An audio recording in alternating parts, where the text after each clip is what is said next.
Hey, I'm Mr. Ghost. If you love true horror stories, consider subscribing. It really helps the channel grow. The stories you'll hear are shared by our audience from Reddit, and to keep their original essence, I read them exactly as they were written.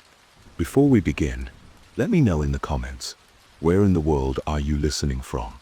Also, check the timestamps in the comments for story titles and easy navigation. Now, let's dive into the darkness.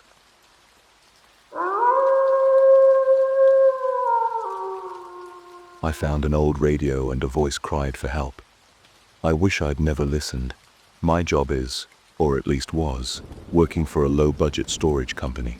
You find a lot of strange things that people leave behind in this sort of job. Mostly junk, sometimes valuables.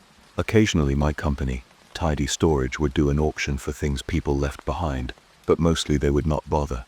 Instead, it would be my job to go in and clear out the abandoned units and get them ready for the next customer. It was a decent living, at least until last week, when I found that damn radio. I had just arrived at work to start my shift. I walked up to the front gate and entered the code out of habit. When nothing happened, I groaned, remembering the electronic gate was broken, and I was not sure when or if it would be fixed. I fumbled for the old key I had been given, and unlocked the adjacent gate and stepped into the storage facility. The large padlock slipped off and clattered to the ground, as the gate swung open with hinges as rusty as the rest of the dilapidated facility. I laughed briefly when I considered the company's name, Tidy Storage indeed. I guessed that since our prices were dirt cheap, it was the only thing that saved whatever meager business this place eked out. I was not even sure if there were other employees here, or if it was just me and the lot manager Tim, who never seemed to be around. I slipped the key back into my pocket and moved along. I found the building desolate as always. My footsteps were hollow in the quiet.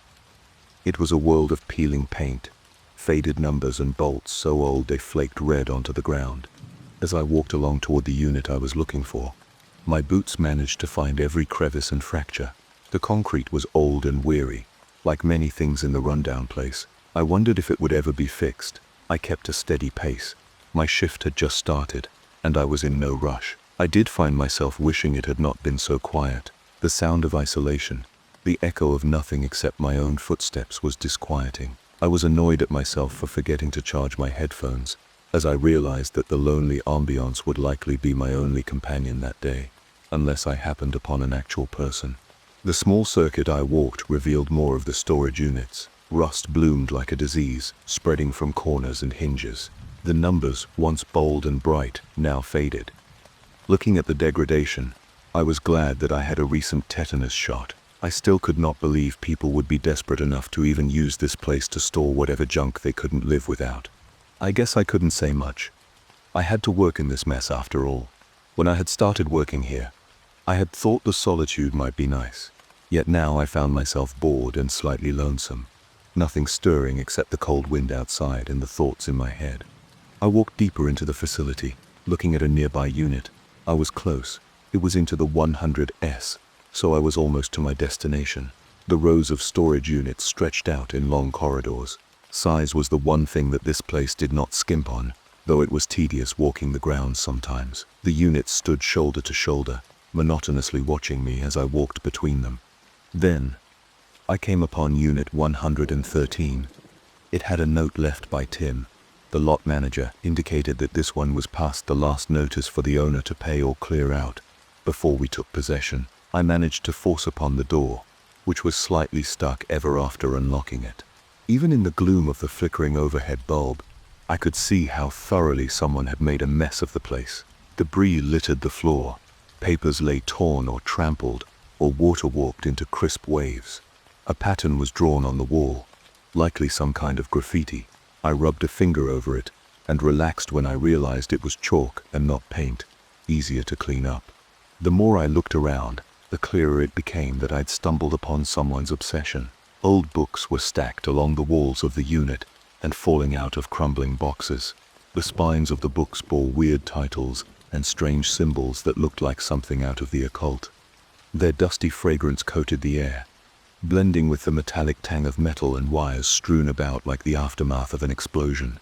Bits of brass and rusted tools caught the overhead's sickly light. It seemed as if whoever was using the unit had been building or repairing something. At least they were before it was just left abandoned. I found the clash between the weird books, odd chalk symbols, and the metal scrap rather jarring. I might have been overthinking it, but it was stranger than usual. Most units filled up slowly, at a pace their owners never admitted was trash, but not this one. Not when scattered across the room were papers with hastily scribbled notes and diagrams, tapestries of ideas pinned haphazardly to the walls, with a floor littered with open books, their pages marked with frantic underlines and exclamation points. Whoever had used this space had been driven by an almost manic sense of purpose. I took a closer look at the weird outline. The lines of chalk had tracked like footprints across the walls and floor. Diagrams wove among the chaos, haunting like disembodied veins. Lines dissected the walls, racing and looping, before coming to blunt ends. Strings of symbols strayed into forgotten corners. There was a symmetry to them, a rhythm that made me wonder if they'd been left behind to be found. Near the far wall, I stumbled onto an arrangement that looked less haphazard than the rest. Some of the books had been opened and left like cracked doors, a circled pattern showing through from one page to the next. I paused over it, my own breath loud in the stale air. A high-pitched tone pricked at me from somewhere above, then vanished just as quickly. I stood perfectly still, waiting for it to come again, almost wishing it would. But there was nothing except the rattle of the faulty light and the drum of my own heart. The whole room vibrated with an unsettling silence, the kind that made it impossible to think clearly. I could not explain why, but something about how everything was left here felt wrong. When I navigated through the towers of boxes, my eyes fixed on what lay in the center of the storage unit, an antique radio. It looked like someone had brought the thing straight from the 1940s. The thing was perched atop an old end table, laying there like it was afraid I wouldn't see it. Even from across the room I could tell how strangely new it looked. Shiny mahogany and glass, free from the layers of grime and rot that smothered everything else. I couldn't believe someone would leave that thing behind. Whoever had used Unit 113 must have been a little eccentric. The strange drawings, books and radio made it seem like maybe they were a conspiracy theorist or something. Whoever they were, they had lost it all now. It seemed strange they would go through all the effort to put all this here and then just abandon it. And now it was my job to clean up the mess. I felt certain there was an interesting story behind the markings and books, but mostly the pristine radio. There was something about its placement, the care with which it had been left, that piqued my interest. I told myself I should get the dolly and start carting the boxes of books out first, yet I was too intrigued by the radio. I had to find out if it still worked, and if it did, see what it might be worth. I reached out to touch the dial and turn it on, and the radio vibrated with a weird anticipation. The odd feedback was strange. I brushed it off, and when I finally twisted the knobs, the speakers gave a pop and filled the air with static, louder than I expected, and more urgent than I was ready for. I was about to turn off the device again, overwhelmed by the incessant white noise, but it finally picked up a signal. And the signal had a voice. It was no voice I had ever heard. It cracked in bursts, atonal and discordant, like the air was filled with bees. But as I drew it in, it got sharper. Less of a fuzz, and more of a buzz. Less of a buzz, and more of a plea. I pressed my ear close, so close I felt the hairs stand at attention. I had thought the static was deafening, but I was wrong. The clarity was worse. Please, help. It was subtle enough that I almost packed it up and pretended it was nothing but an echo in my own lonely brain.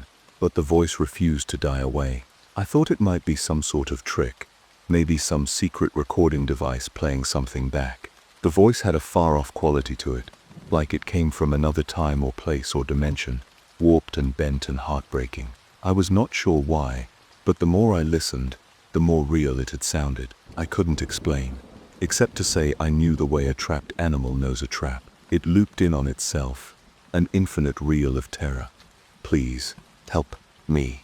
I considered going to find Tim, but he was not there when I had arrived, and I was not sure if he would be at all that day. I thought about taking the strange radio to the police and seeing if they knew what to do, but something about the appeal of the voice compelled me to listen, like it was meant for me specifically, and I alone could help. After all, there was no one else who could hear. No one else I could tell who would take it seriously. No one else but the radio and me, buzzing along in awful harmony. What was I supposed to do to help, and just who was I trying to help? I sat with my head in my hands and listened, until I was too disturbed to listen anymore. I switched the radio off, and the daze I was in broke. I stepped out of the storage unit to catch my breath. After a few moments, I composed myself and went back inside. I had to try and find out what was going on. I switched the radio back on. Static once again filled the room, bouncing off the cement walls and flooding every corner. I listened, waiting for something, knowing it would come, fearing what it might be. The voice broke through like a distant scream, louder this time, torn apart and stitched back together by the crackling ether. It wavered, rising and falling. My spine stiffened. Help hurts. So hungry. Please. The desperate voice pleaded into the void, and I listened, helpless to help, but painfully aware of whoever was in trouble and whatever might be happening to them. I stumbled backward, eyes fixed on the device. The situation felt surreal, impossible, and yet it was there, real as the dust motes swirling in the dim light. My fingers dug into the edge of the flimsy table.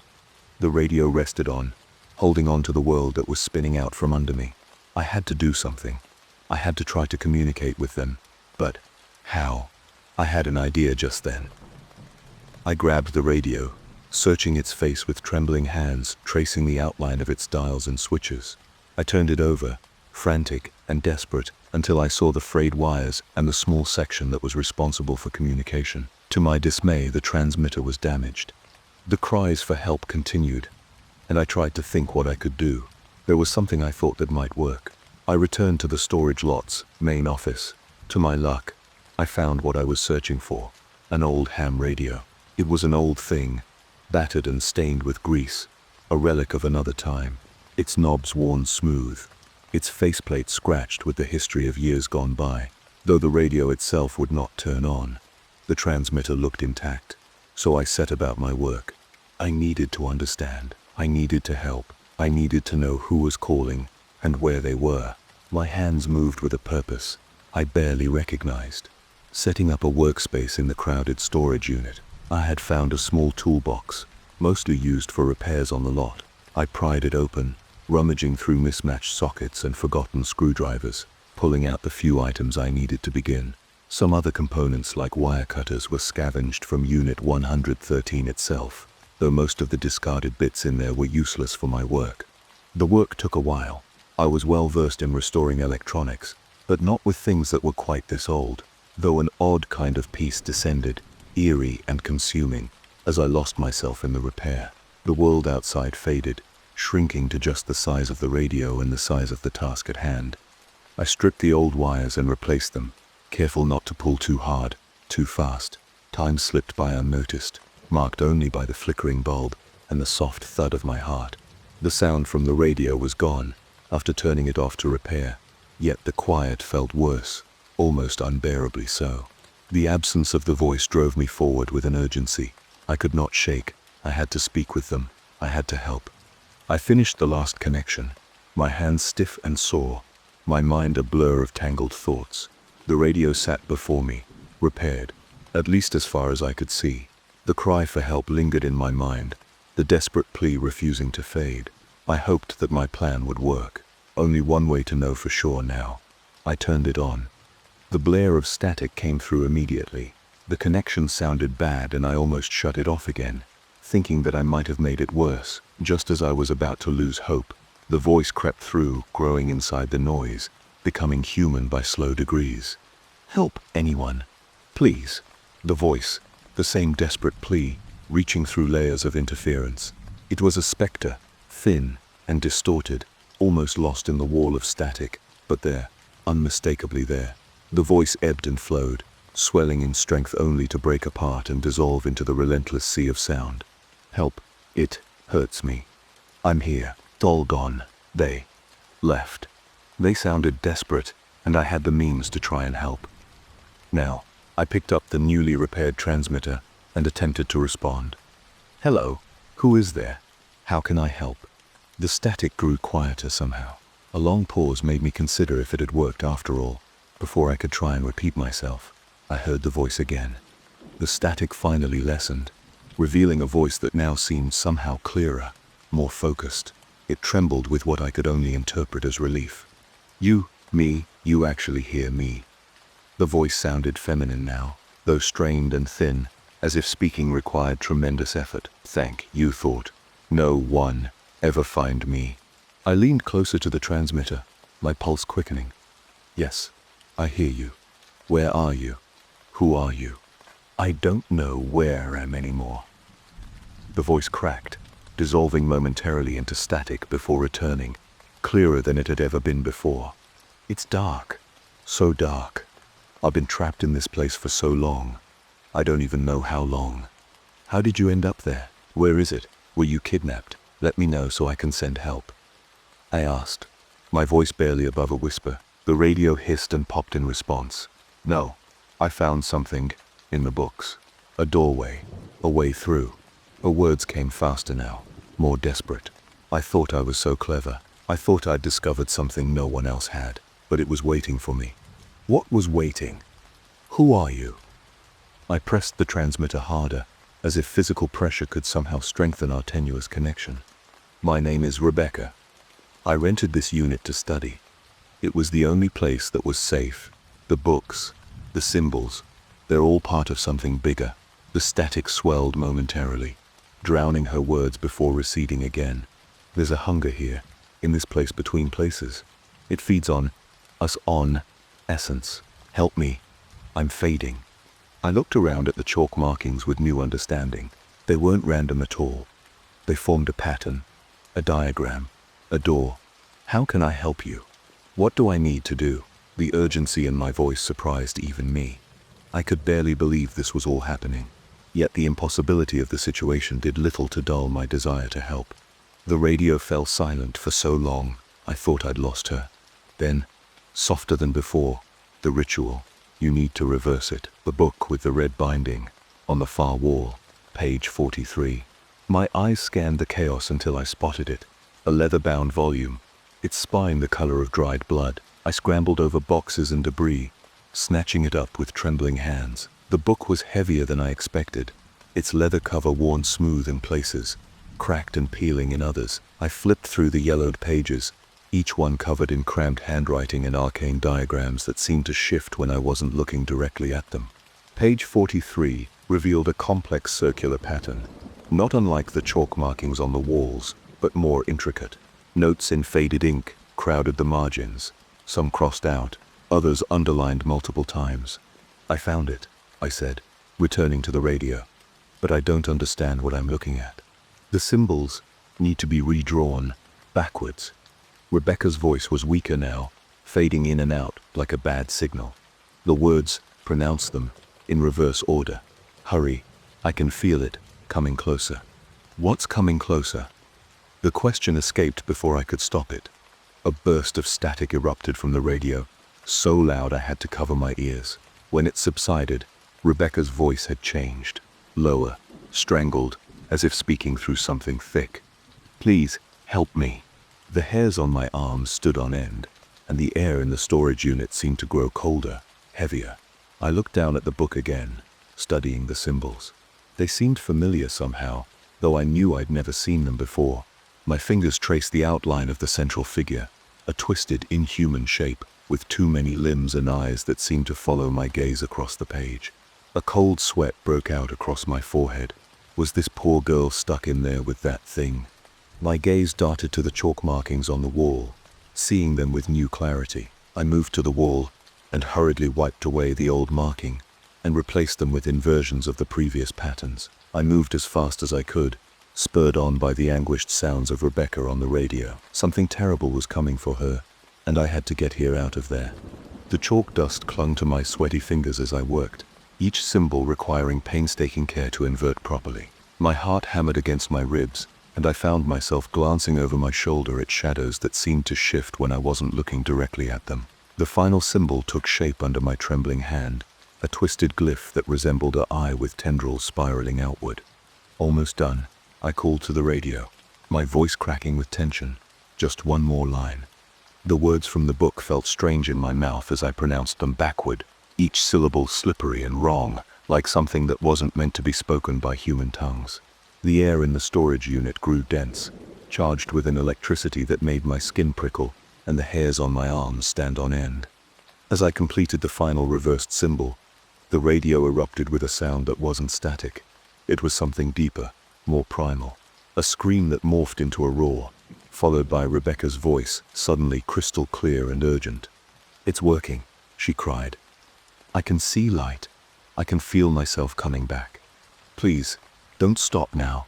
I need to get out of here." The chalk markings began to glow with a sickly blue light, pulsing in rhythm with the desperate pleas coming from the radio. The temperature in the room plummeted so quickly that my breath came out in visible clouds. The pages of the book fluttered as if caught in a sudden breeze, though the air itself seemed stagnant, frozen. The glow from the symbols intensified, casting long, distorted shadows across the concrete floor. The door to the storage unit fell down on its tracks and slammed to the ground. Ignoring the distractions, I hoped the ritual was finally finished. Yet, Rebecca's haunting cries pierced the silence once more, distorted again. "One last step, hurry. The radio. Can't get through. Take it somewhere. Anywhere. Better reception out of there." Her voice echoed with a chilling urgency, as if the walls themselves were closing in, suffocating us in a desperate race against time. There had to be one last step. But what? I needed a stronger signal. She was breaking up again, and I needed better reception. Moving the radio outside the building might make a difference. It had to. My eyes fixed on the radio. The thin walls of the storage unit reverberated with echoes of Rebecca's suffering. The cries were frantic now. She sounded like she was in pain. I had to help and get a clear message again and complete the last step. I seized the old radio and ran to the door. In my haste, I almost tripped, my foot slipping on a nearby book that had fallen. I caught myself before I fell, barely noticing the line of salt I had disturbed. My foot struck it, broke it, scattered traces everywhere. That was the moment everything changed. The pressure that followed was immense, an invisible weight that fell so fast and hard I could scarcely comprehend it. It was like the air itself was turning against me, suffocating me, squeezing the breath from my lungs. My mind raced but came up blank, terror eclipsing thought. In my hands, the radio twisted. It was so sudden, so violent. I had no time to tighten my grip before it wrenched free, yanked by a force that was greater than anything I had ever known. I watched it fall in slow motion, as though the world had slowed down just to let me see the finality of it. Plastic and metal and wires, bright flashes of white and silver shattered against the cracked floor. The noise was explosive, louder than thunder, an orchestra of destruction. The air quivered. The walls trembled. Then I felt it, a presence, vast and oppressive. Something had been released, but it was not Rebecca. In that moment it spoke to me, not words but a terrible buzzing feeling. It reminded me of the sound of thousands of insects, chittering all at once. A cold wind swept through the storage unit, rustling papers, and making the pages of open books flutter wildly. Then I reeled at the thunderous proclamation of the real being that had escaped. "I am hunger," it roared. "I am the void between stars, the divine made manifest." I stumbled backward, knocking over a stack of moldering cardboard boxes. The books inside spilled across the concrete floor, their pages opening to reveal more of those terrible symbols. "Clever little girl found me," the voice continued, almost purring now. So much knowledge in that pretty head. She thought she could commune with the divine, bind me to her will. A sound like grinding glass that might have been laughter. She was delicious, yet her voice, the abyssal tones morphed into an eerie mimicry of Rebecca's own, lingering on each word, "still taste the sweetest." My back hit the storage unit door. I fumbled for the handle, while looking behind me, my eyes desperately searching for the source of the terrible voice. She tried to keep me here. The binding she placed was still effective in trapping me, starving me. The voice from the radio declared, "But you have delivered me from this prison." My limbs were heavy, and my thoughts sluggish. Frost formed on the metal walls as the temperature plummeted. I tried to speak, but terror froze my tongue. I recalled the instructions to reverse the chalk markings, the odd vocalizations, taking the radio out, breaking the salt line. My stomach churned with the realization of my mistake. The ritual was never meant to free Rebecca. It had freed the thing that had killed her. The haunting voice rang out once more. I thank you for freeing me, little thing. The reward for your service and my deliverance is your life, for now at least. I am sure I will see you again, soon. The words coiled around me, leaving me frozen, haunted, and hollow. The presence in the room was gone in the next instant. I couldn't move. I couldn't breathe. The world stood still, and all I could hear was that whisper, echoing over and over, until it was the only thing left in my mind. The silence closed in on my mind as well, and I was alone. I stood in the doorway, burdened by the awful knowledge of what I had set loose upon the world. The shattered radio lay in pieces, a stark testament to my failure. I replayed every moment in my mind, each memory sharp and unforgiving. The enormity of what I had done settled over me like a suffocating fog. Since that day, nothing else has happened. I abandoned my position at tidy storage without explanation, silently slipping into obscurity. There's a monstrous presence lurking somewhere now. Whatever it is, it knows me, and I'm acutely aware that my fleeting respite will soon crumble. I'm left to this solitary vigil, tormented by fear of what has been set loose. Let this account serve as my warning. Sometimes a cry for help is best left unanswered.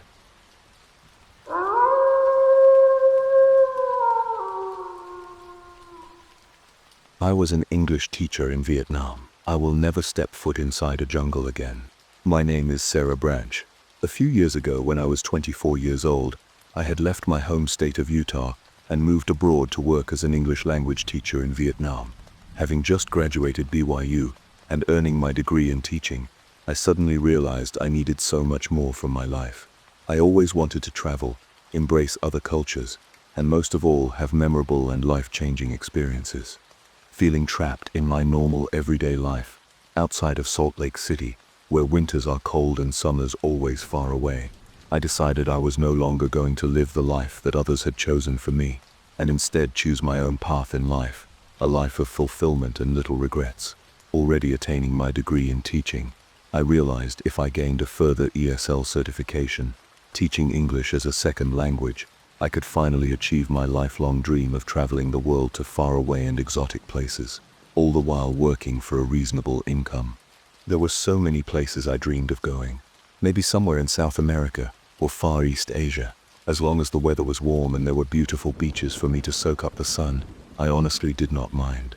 Scanning my finger over a map of the world, rotating from one hemisphere to the other, I eventually put my finger down on a narrow little country called Vietnam. This was by no means a random choice. I had always wanted to travel to Vietnam because I'm actually 1/4 Vietnamese. Not that you can tell or anything. My hair is brown and my skin is rather fair. But I figured if I wanted to go where the sun was always shining and there was an endless supply of tropical beaches, Vietnam would be the perfect destination. Furthermore, I'd finally get the chance to explore my heritage. Fortunately enough for me, it turned out Vietnam had a huge demand for English language teachers. They did prefer it if you were teaching in the country already. But after a few online interviews and some visa complications later, I packed up my things in Utah and moved across the world to the land of the Blue Dragon. I was relocated to a beautiful beach town in central Vietnam, right along the coast of the South China Sea. English teachers don't really get to choose where in the country they end up, but if I did have that option, I could not have picked a more perfect place. Because of the horrific turn this story will take, I can't say where exactly it was in central Vietnam I lived, or even the name of the beach town I resided, just because I don't want anyone to get the wrong idea. This part of Vietnam is a truly beautiful place, and I don't want to discourage anyone from going there. So for the continuation of this story, I'm just going to refer to where I was as central Vietnam, and as for the beach town where I made my living, I'm going to give it the pseudonym Bichin Ha Ah, which in Vietnamese roughly, but rather fittingly translates to Sea of Promise.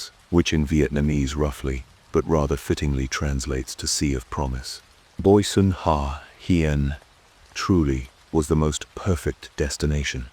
It was a modest-sized coastal town, nestled inside of a tropical bay, with the whitest sands and clearest blue waters you could possibly dream of. The town itself is also spectacular.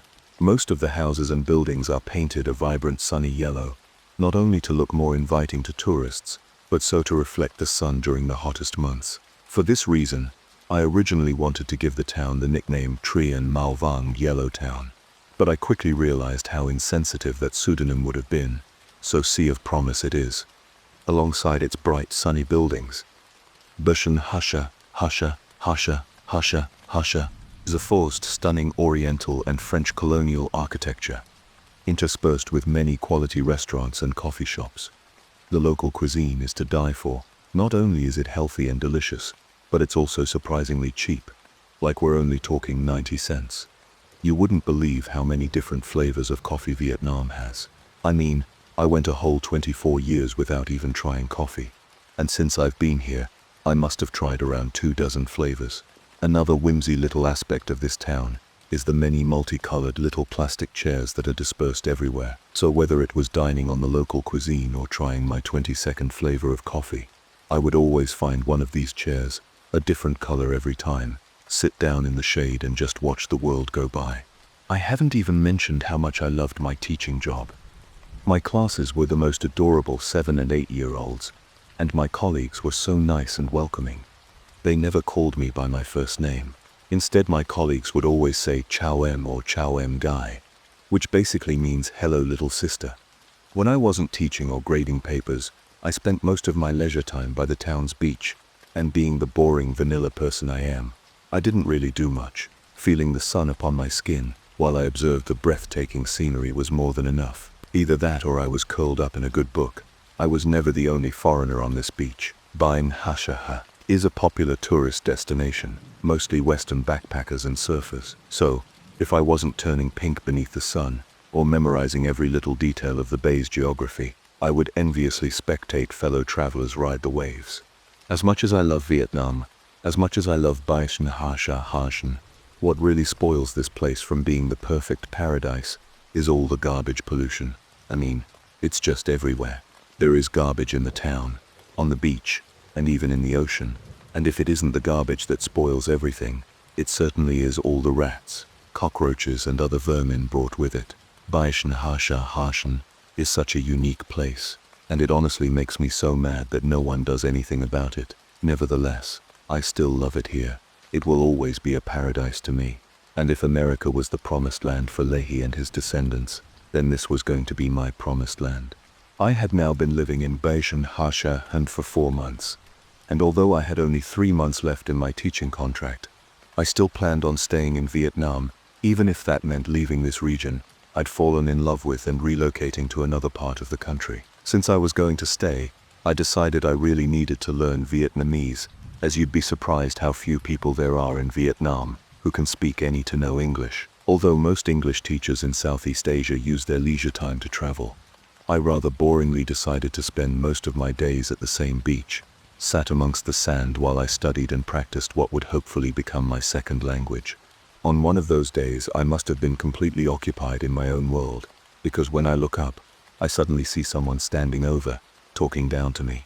I take off my headphones, and shading the sun from my eyes, I see a tall, late 20-something tourist, wearing only swim shorts and cradling a surfboard beneath his arm. Having come in from the surf, he thought I said something to him as he passed by, where I then told him I was speaking Vietnamese to myself, and didn't realize anyone could hear me. We both had a good laugh about it, and the guy introduces himself as Tyler. Like me, Tyler was American, and unsurprisingly, he was from California. He came to Vietnam for no other reason than to surf. Like I said, Tyler was this tall, very tanned guy, like he was the tannest guy I had ever seen. He had all these different tattoos he acquired from his travels, and long brown hair, which he regularly wore in a man bun. When I first saw him standing there, I was taken back a little, because I almost mistook him as Jesus Christ. That's what he looked like. Tyler asks what I'm doing in Vietnam, and later in the conversation, he invites me to have a drink with him and his surfer buddies at the beach town bar. I was a little hesitant to say yes,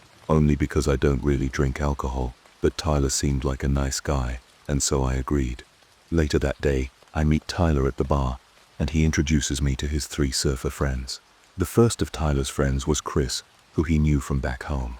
Chris was kinda loud and a little obnoxious, but I suppose he was also funny. The other 2 friends were Brody and Haley, a couple from New Zealand. Tyler and Chris met them while surfing in Australia, and ever since the 4 of them have been traveling, or more accurately, surfing the world together. Over a few drinks we all get to know each other a little better, and I told them what it's like to teach English in Vietnam. Curious as to how they're able to travel so much, I asked them what they all do for a living. Tyler says they work as vloggers, bloggers, and general content creators, all the while traveling to a different country every other month. You wouldn't believe the number of places they've been to: Hawaii, Costa Rica, Sri Lanka, Bali, everywhere. They didn't see the value of staying in just one place and working a menial job, when they could be living their best lives, all the while being their own bosses. It did make a lot of sense to me, and was not that unsimilar to my reasoning for being in Vietnam. The four of them were only going to be in Bans Ha Sa Hơn for a couple more days, but when I told them I hadn't yet explored the rest of the country, they insisted that I tag along with them. I did come to Vietnam to travel, not just stay in one place.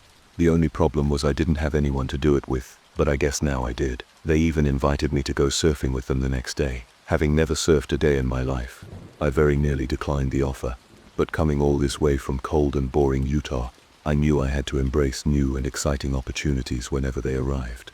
By early next morning, and pushing through my first hangover, I had officially surfed my first ever wave.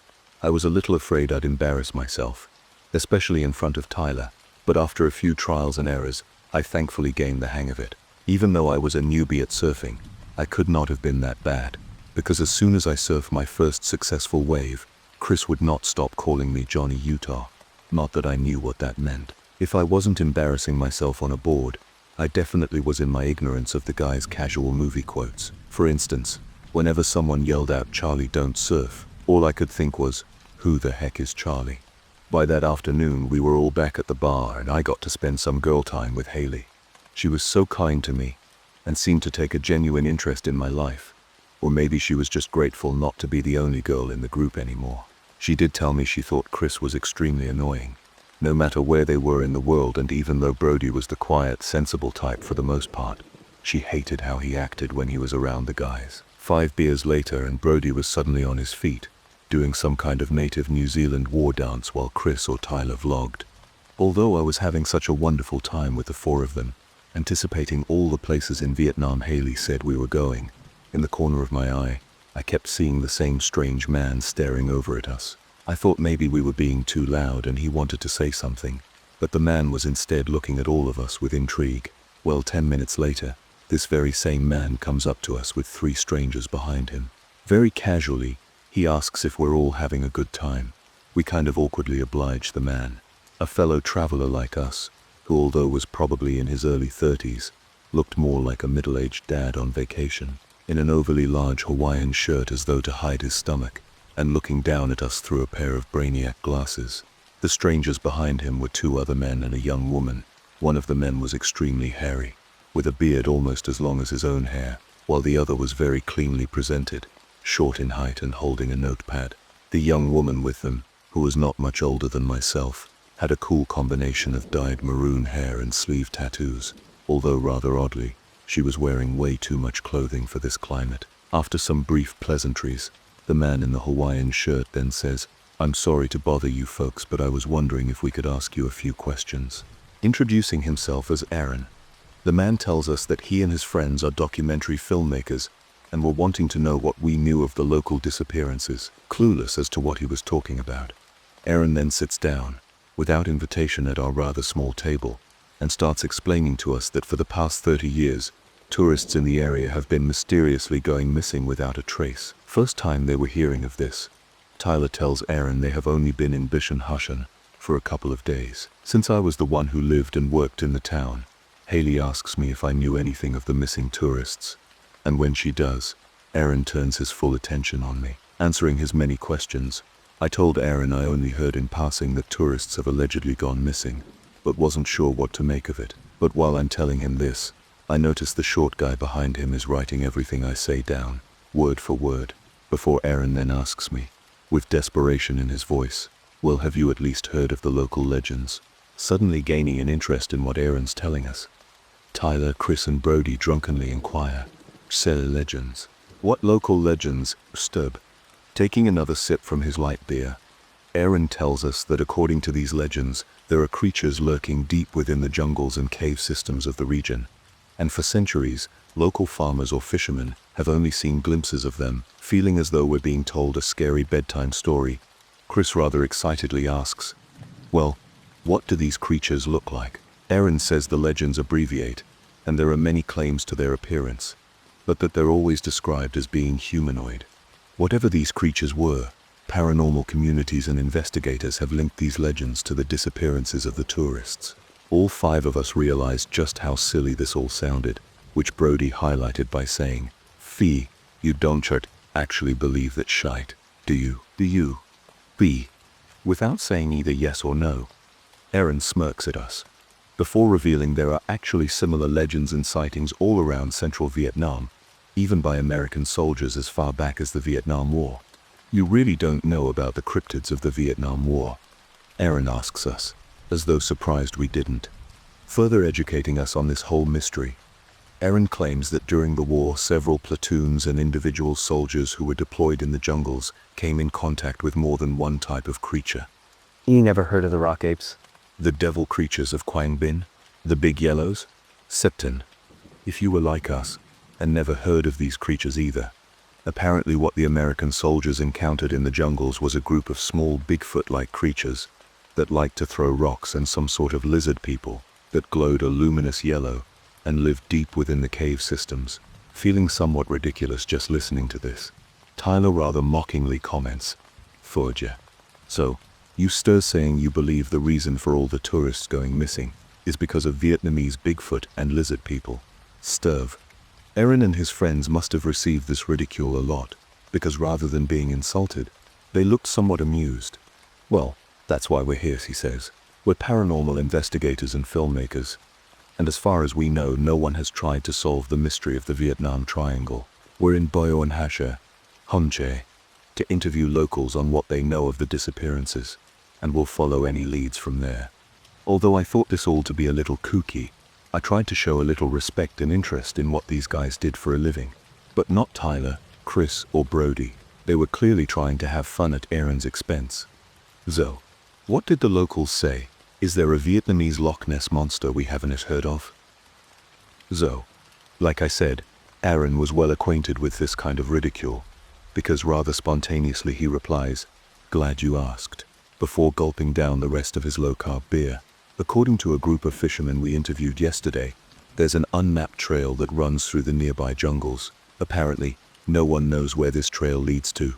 Might even the locals do, and anyone who tries to find out for themselves are never seen or heard from again. As amusing as we found these legends of ape creatures and lizard men, hearing there was a secret trail somewhere in the nearby jungles where tourists are said to vanish, even if this was just a local legend, it was enough to unsettle all of us. Maybe there weren't creatures abducting tourists in the jungles, but on an unmarked wilderness trail, anyone not familiar with the terrain could easily lose their way. Neither Tyler, Chris, Brody, or Haley had a comment for this mice. After all, they were fellow travelers. As fun as their lifestyle was, they knew the dangers of venturing the more untamed corners of the world. The five of us just sat there, silently, not really knowing what to say, as Aaron very contentedly mused over us. "But we're actually heading out tomorrow in search of the trail. We have directions and everything." Stos, Aaron then pauses on us, before he says, "If you guys don't have any plans, why don't you come along?" After all, what's the point of traveling if there ain't said a little danger involved? Expecting someone in the group to tell him we already had plans, Tyler, Chris, and Brody share a look to one another, mine to mine, and Haley's surprise. They then agreed. Haley obviously protested. She didn't want to go gallivanting around the jungle where tourists supposedly vanished. "Oh, come on, Haylest. It'll be fun. Sarah, you tall come. One fun. You tall come. There's this. Yeah. Johnny Utah wants to come, right?" Ist. Haley stared at me, clearly desperate for me to take her side. I then glanced around the table to see so too was everyone else, neither wanting to take sides or accept the invitation. All I could say was that I didn't know what I wanted to do.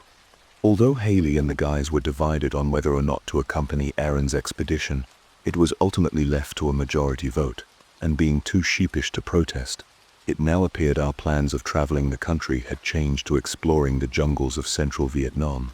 Even though I really didn't want to go on this expedition, it could have been dangerous after all.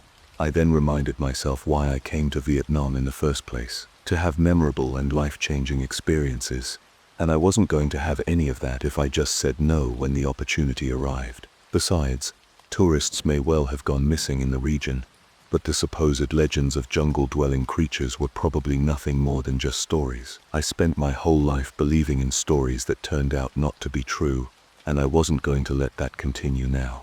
Later that night, while Brody and Haley spent some alone time, and Chris was with Aaron's friends smoking you-know-what, Tyler invited me for a walk on the beach under the moonlight. Strolling barefoot along the beach, trying not to step on any garbage, Tyler asks me if I'm really okay with tomorrow's plans, and that I shouldn't feel peer-pressured into doing anything I didn't really want to do. I told him I was okay with it, and that it should be fun. "Day Don Jed," Worry said. He said, "Did and as I'll keep an eye on you." Day. I'm a little embarrassed to admit this, but I kinda had a crush on Tyler.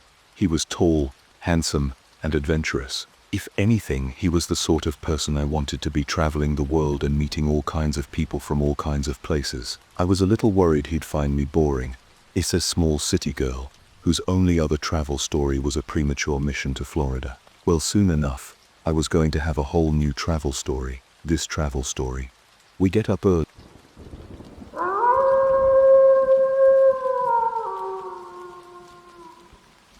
the next morning, and meeting Aaron with his documentary crew. We each take separate taxis out of Hushen, following the cab in front of us. We weren't even sure where we were going exactly. Curving along a highway which cuts through a dense valley, Aaron's taxi suddenly pulls up on the curve, where he and his team jump out to the beeping of angry motorcycle drivers. Flagging our taxi down, Aaron tells us that according to his directions, we have to cut through the valley here and head into the jungle. Although we didn't really know what was going to happen on this trip, we were just along for the ride after all. Aaron's plan was to hike through the jungle to find the mysterious trail, document whatever they could, and then move on to a group of cave systems where these creatures were supposed to lurk. Reaching our way down the slope of the valley, we follow along a narrow stream which acted as our temporary trail. Although this was Aaron's expedition, as soon as we start our hike through the jungle, Chris rather mockingly calls out, "All right, everyone, keep a lookout for lizard people, Bigfoot and Charlies." Where again? I thought to myself, who the heck is Charlie? It was a fun little adventure, exploring through the trees, hearing all kinds of birds and insect life. One big problem with Vietnam is there are always mosquitoes everywhere, and surprise, surprise, the jungle was no different. I still had a hard time getting acquainted with the Vietnamese heat, but luckily the hottest days of the year had come and gone. It was a rather cloudy day, but I figured if I got too hot in the jungle, I could potentially look forward to some much welcomed rain. Although I was very much enjoying myself, even with the heat and biting critters, Aaron's crew insisted on stopping every 10 minutes to document our journey. This was their expedition after all, so I guess we couldn't complain. I got to know Aaron's colleagues a little better. The two guys were Steve, the hairy guy, and Miles, the cameraman. They were nice enough guys, I guess, but what was kind of annoying was Miles would occasionally film me and the group, even though we weren't supposed to be in the documentary. The maroon-haired girl of their group was Sophie. The two of us got along really great, and we talked about what it was like for each of us back home. Sophie was actually raised in the Appalachians in a family of all boys, and already knew how to use a firearm by the time she was 10.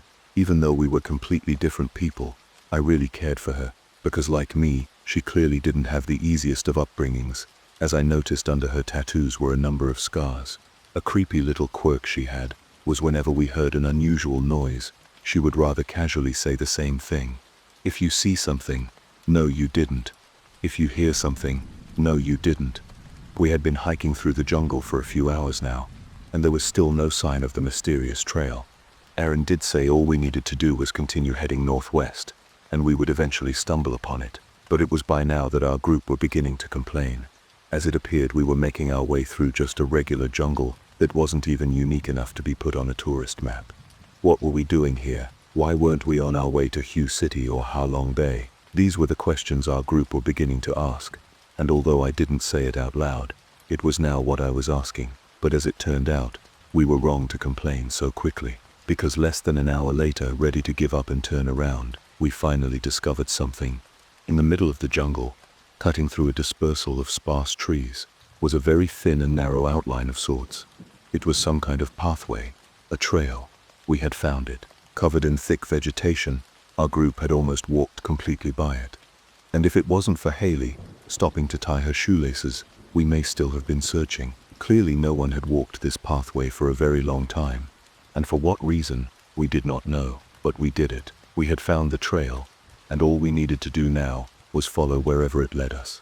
I'm not even sure who was the happier to have found the trail, Aaron and his colleagues, who reacted as though they made an archaeological discovery, anxious to continue along the trail before it got dark. We still had to wait patiently for Aaron's team. But because they were so busy filming their documentary, it quickly became too late in the day to continue.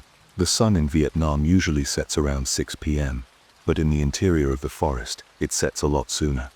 Making camp that night, we all pitched our separate tents. I actually didn't own a tent, but Haley suggested we bunk together, like we were having our very own sleepover, which meant Brody rather unwillingly had to sleep with Chris. Although the night brought a boatload of bugs and strange noises, Tyler sparked up a campfire for us to make some s'mores and tell a few scary stories. I never really liked scary stories, and that night, although I was having a lot of fun, I really didn't care for the stories Aaron had to tell. Knowing I was from Utah, Aaron intentionally told the story of Skinwalker Ranch, and now I had more than one reason not to go back home. There were some stories shared that night I did enjoy Maites, particularly the ones told by Tyler. Having traveled all over the world, Tyler acquired many adventures he was just itching to tell. For instance, when he was backpacking through the Bolivian Amazon a few years ago, a boat had pulled up by the side of the river. 5 rather shady men jump out, and one of them walks right up to Tyler, holding a jar containing some kind of drink, and a dozen dead snakes inside. This man offered the drink to Tyler, and when he asked what the drink was, the man replied it was only vodka, and that the dead snakes were just for flavor. Rather foolishly, Tyler accepted the drink, where only half an hour later, he was throbbing white foam from the mouth. Thinking he had just been poisoned and was on the verge of death, the local guide in his group tells him, "No worry, senor, it's just snake poison. You probably drink too much." Well, the reason this stranger offered the drink to Tyler was because, funnily enough, if you drink vodka containing a little bit of snake venom, your body will eventually become immune to snake bites over time. Of all the stories Tyler told me, both the funny and idiotic, that one was definitely my favorite. Feeling exhausted from a long day of tropical hiking, I called it an early night. And most of the group were smoking. You know what? Isn't the middle of the jungle the last place you should be doing that? Maybe that's how all those soldiers saw what they saw. There were no creatures here, they were just stoned, and not from rock-throwing apes. One minor criticism I have with Vietnam, aside from all the garbage, mosquitoes and other vermin, was that the nights were so hot, I always found it incredibly hard to sleep. The heat was very intense that night, and even though I didn't believe there were any monsters in this jungle, when you sleep in the jungle in complete darkness, hearing all kinds of sounds, it's definitely enough to keep you awake. Early that next morning, I get out of mine in Haley's tent to stretch my legs. I was the only one up for the time being, and in the early hours of the jungle's dim daylight, I felt completely relaxed and at peace. Very zen, as some may say. Since I was the only one up, I thought it would be nice to make breakfast for everyone, and so, going over to find what food I could rummage out from one of the backpacks, I suddenly get this strange feeling I'm being watched. Listening to my instincts, I turn up from the backpack, and what I see in my line of sight, standing as clear as day in the middle of the jungle, I see another person. It was a young man, no older than myself. He was wearing pieces of torn, olive-green jungle clothing, camouflaged as green as the forest around him. Although he was too far away for me to make out his face, I saw on his left side was some kind of black charcoal substance trickling down his left shoulder. Once my tired eyes better adjust on this stranger, standing only 50 feet away from me, I realize what the dark substance is. It was a horrific burn mark, like he'd been badly scorched. What's worse, I then noticed on the scorched side of his head, where his ear should have been, it was hollow. Although I hadn't picked up on it at first, I then realized his tattered green clothes. They were not just jungle clothes.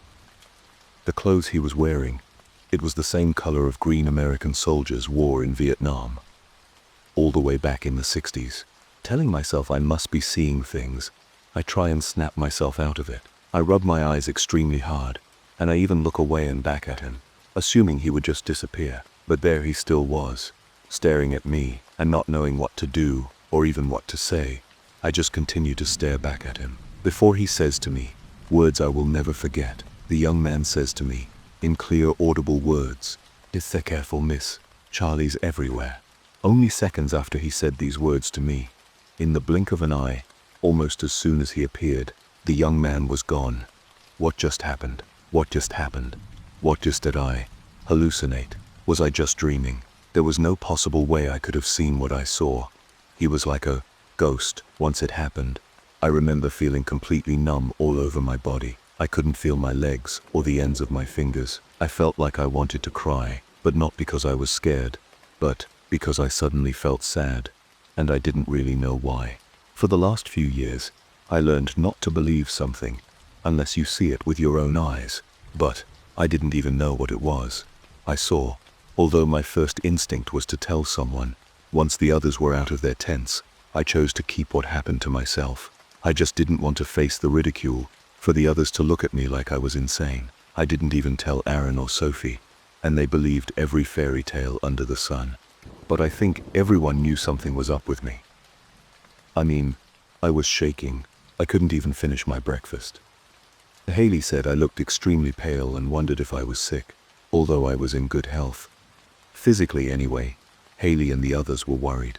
I really mustn't have looked good, because fearing I may have contracted something from a mosquito bite, they were willing to ditch the expedition and take me back to Bayan Haja. Touched by how much they were looking out for me, I insisted I was fine, and that it wasn't anything more than a stomach bug. After breakfast that morning, we pack up our tents and continue to follow along the trail. Everything was the usual as the day before. We kept following the trail and occasionally stopped to document and film. Even though I convinced myself that what I saw must have been a hallucination, I could not stop replaying the words in my head. "Careful, miss. Charlie's everywhere." There it was again. Charlie.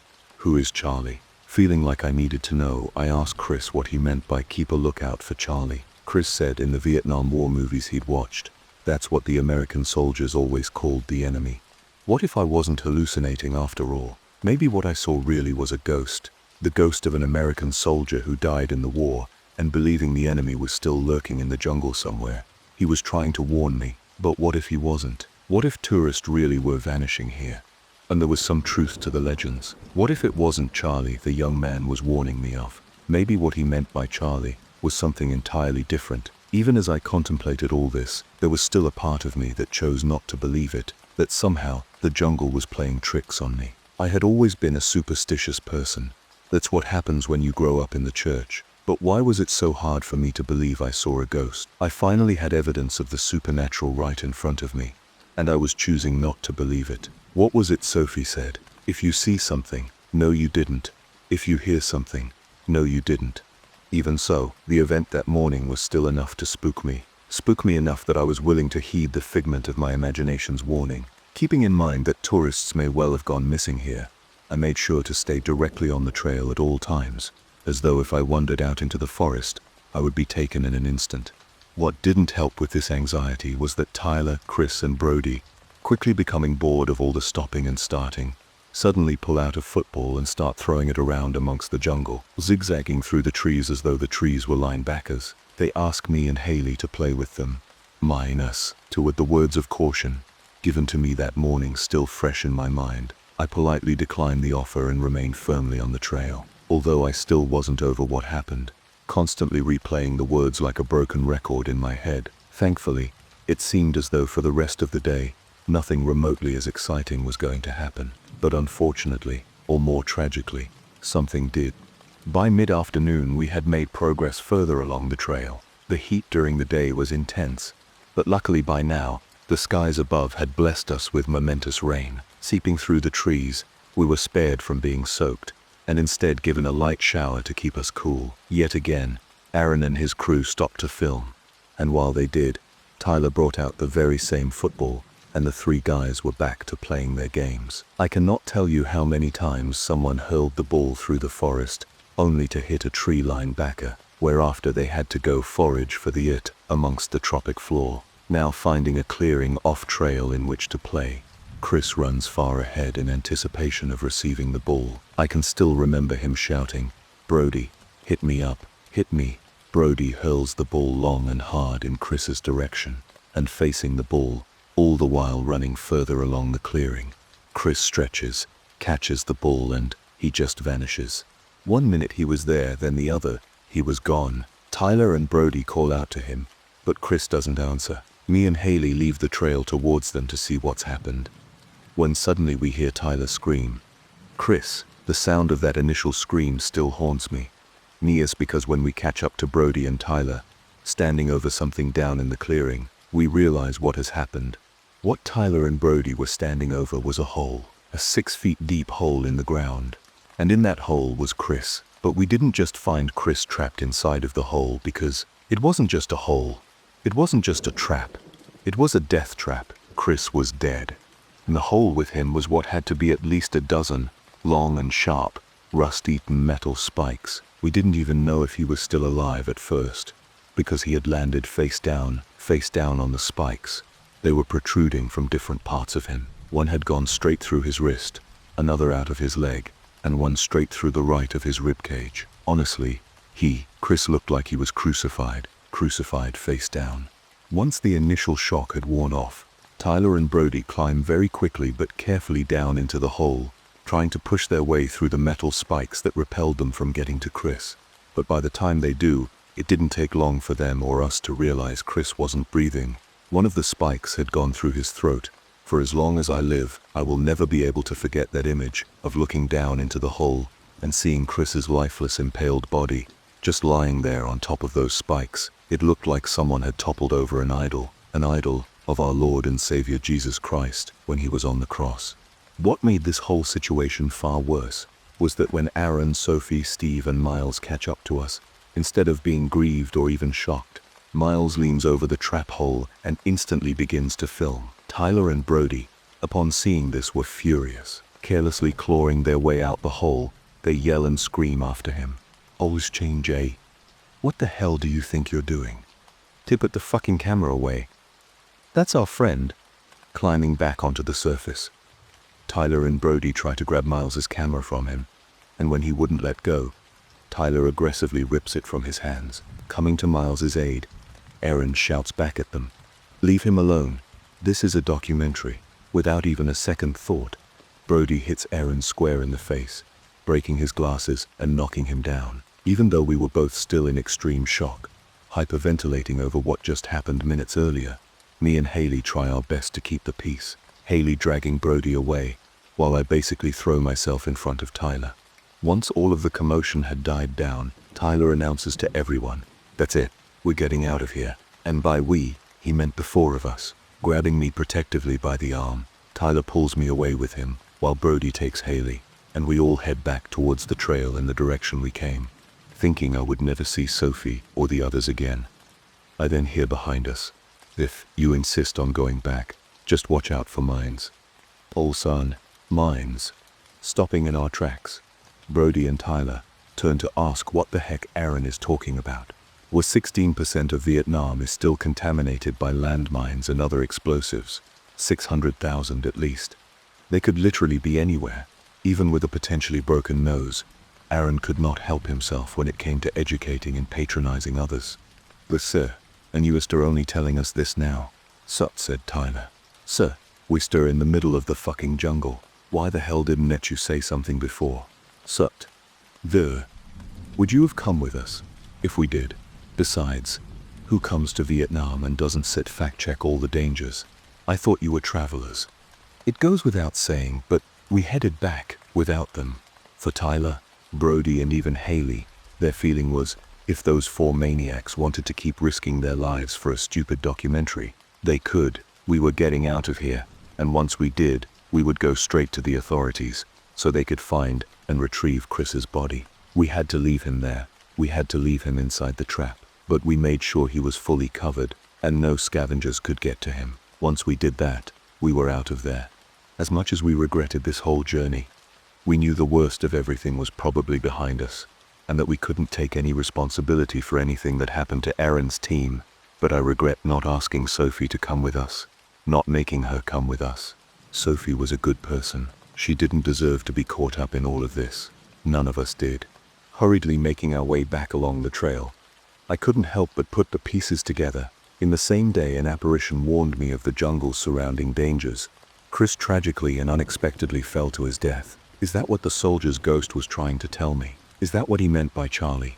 He wasn't warning me of the enemy. He was trying to warn me of the relics they had left. Aaron said there were still 600,000 explosives left in Vietnam from the war. Was it possible there were still traps left here too?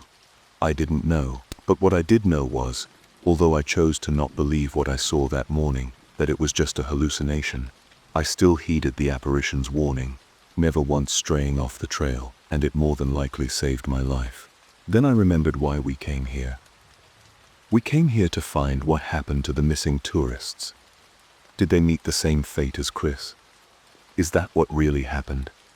They either stepped on a hidden landmine or fell to their deaths. Was that the cause of the whole mystery?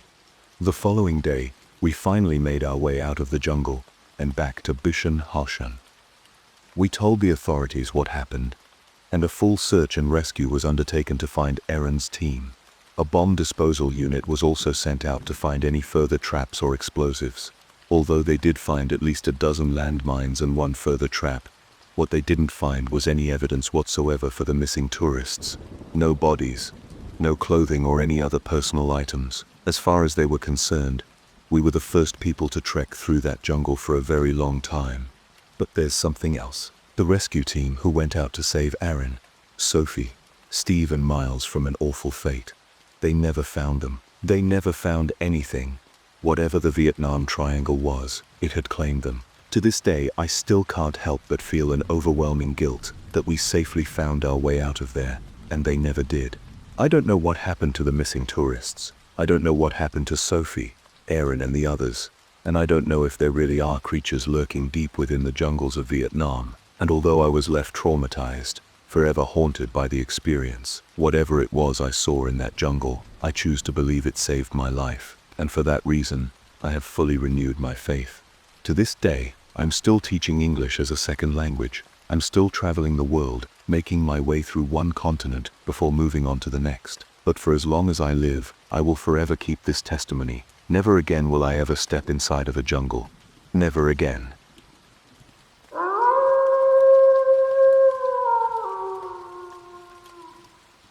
I'm a night shift watchman at a funeral home.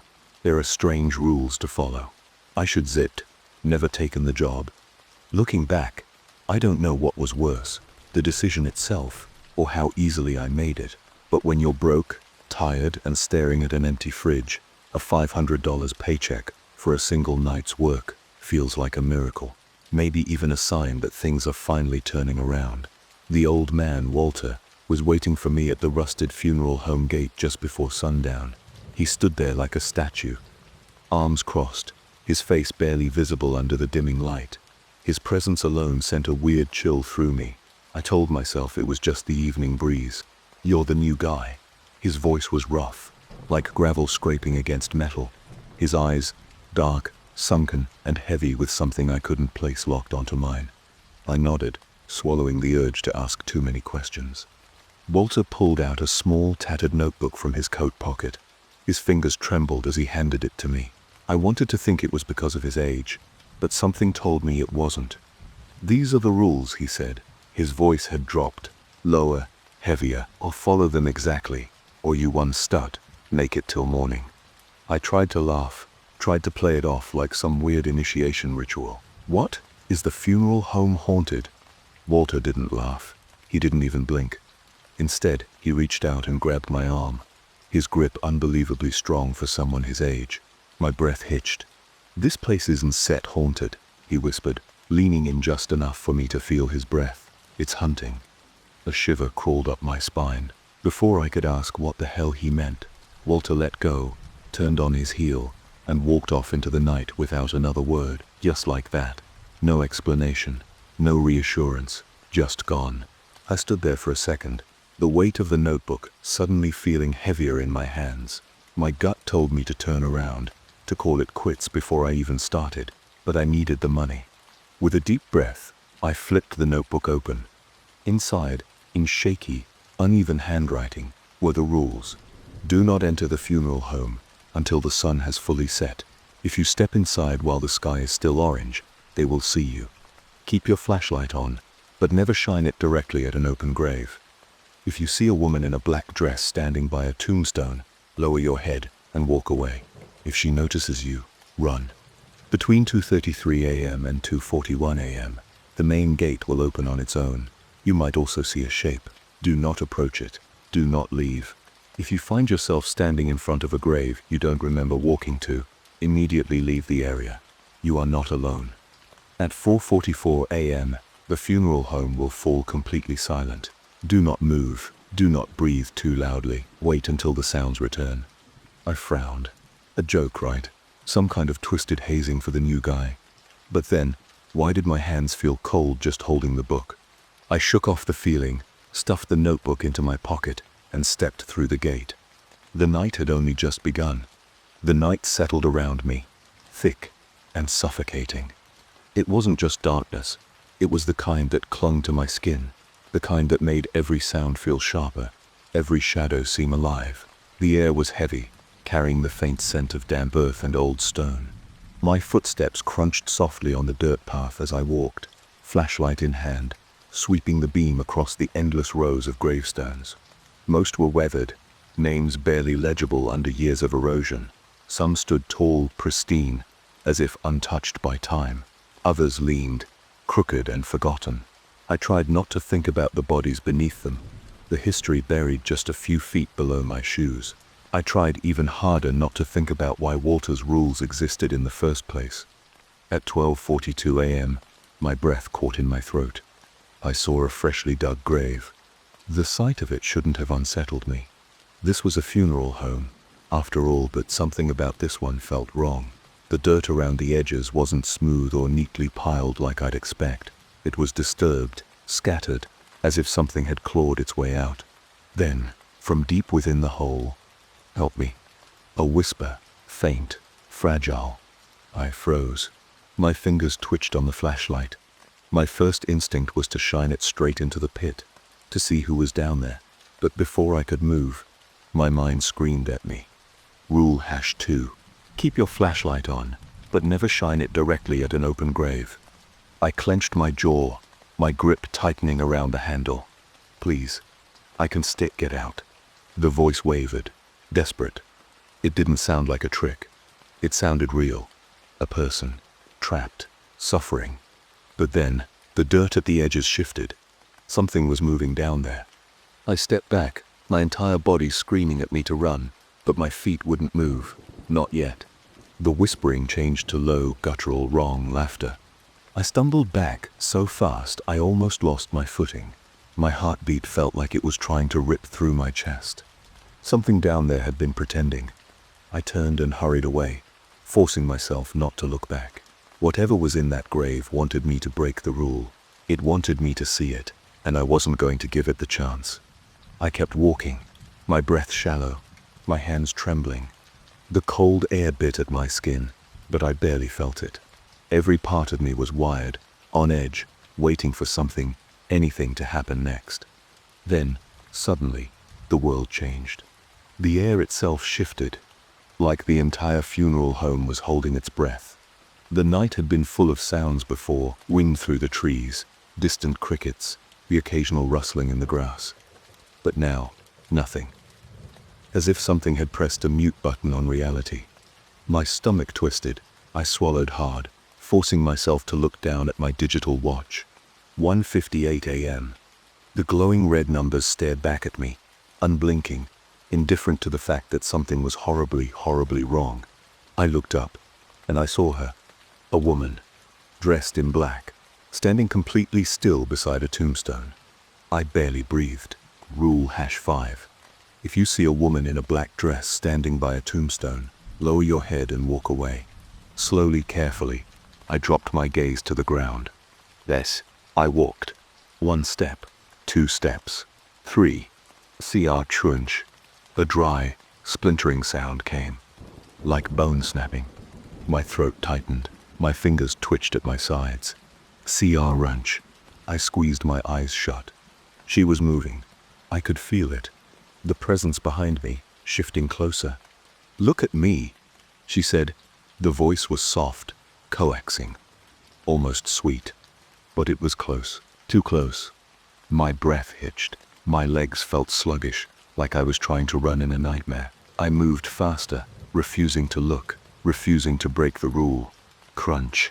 Something brushed my shoulder. That was it. I ran. I didn't think. Look. The second I crossed the next row of graves. Silence. The suffocating presence was gone. The air felt normal again. My footsteps echoed in the emptiness. I turned back, heart hammering. She was gone. Like there was some invisible boundary she couldn't cross. I should felt relief. I should have been grateful. But all I could think was, if she can enter this area, then what the hell is waiting for me here? I glanced at my digital wristwatch. It was 2:33 a.m. A second later, the funeral home gate groaned, its rusted hinges screeching in protest as it slowly, painfully creaked open. The sound sent a shiver through me, sharp and cold. I had been dreading this moment ever since I read Rule #4. Between 2:33 a.m. and 2:41 a.m., the main gate will open on its own. You might also see a shape. Do not approach it. Do not leave. Beyond the gate, a long, empty road stretched into the blackness. No streetlights, no signs, just darkness swallowing everything beyond the fence. And then, exactly as the Rule #4 described, something shifted. A shape unfolded from the abyss, stepping out like it had always been there waiting. It was wrong. Its limbs jerked unnaturally, bending at angles that didn't make sense. Its arms, or what should have been arms, seemed too long, too thin, twitching like a puppet held by tangled strings. It had no face, no eyes, no mouth, just smooth, empty skin where features should be. Yet somehow I felt it smiling. My muscles tensed, my body screaming at me to run. But then I remembered the rule. Do not approach it. Do not leave. I swallowed hard, forcing myself to stay rooted in place. The thing lurched forward, not walking, not stepping, sliding. Like it wasn't moving on its own, like something unseen was pulling it closer, dragging it across the ground without a sound. Then came the voice, a deep hollow murmur that didn't come from its body, but from everywhere at once. It rippled through the air, curling around me like an unseen hand. Come closer. I clenched my fists. My nails bit into my palms. The voice came again. Aren't you tired? My breath hitched. It knew. It knew how badly I wanted to move, how my body screamed to flee. The exhaustion of the night was creeping in, wrapping around my bones, slowing my thoughts. A wave of dizziness pressed at the edges of my mind. I squeezed my eyes shut, refusing to look at it, refusing to let it sink into my head. At 2:41 a.m., a sharp slam echoed through the night. I snapped my eyes open. The gate was closed. The road beyond was empty. The thing was gone, but I could still feel it.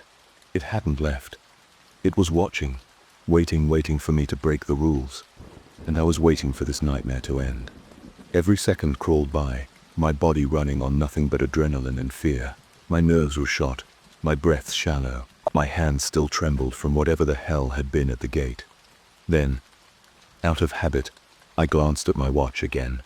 3:57 a.m. I blinked, looked up, and my stomach plummeted. I was standing in front of a grave. I didn't remember walking here. The realization sent a fresh wave of cold terror through me, my breath catching in my throat.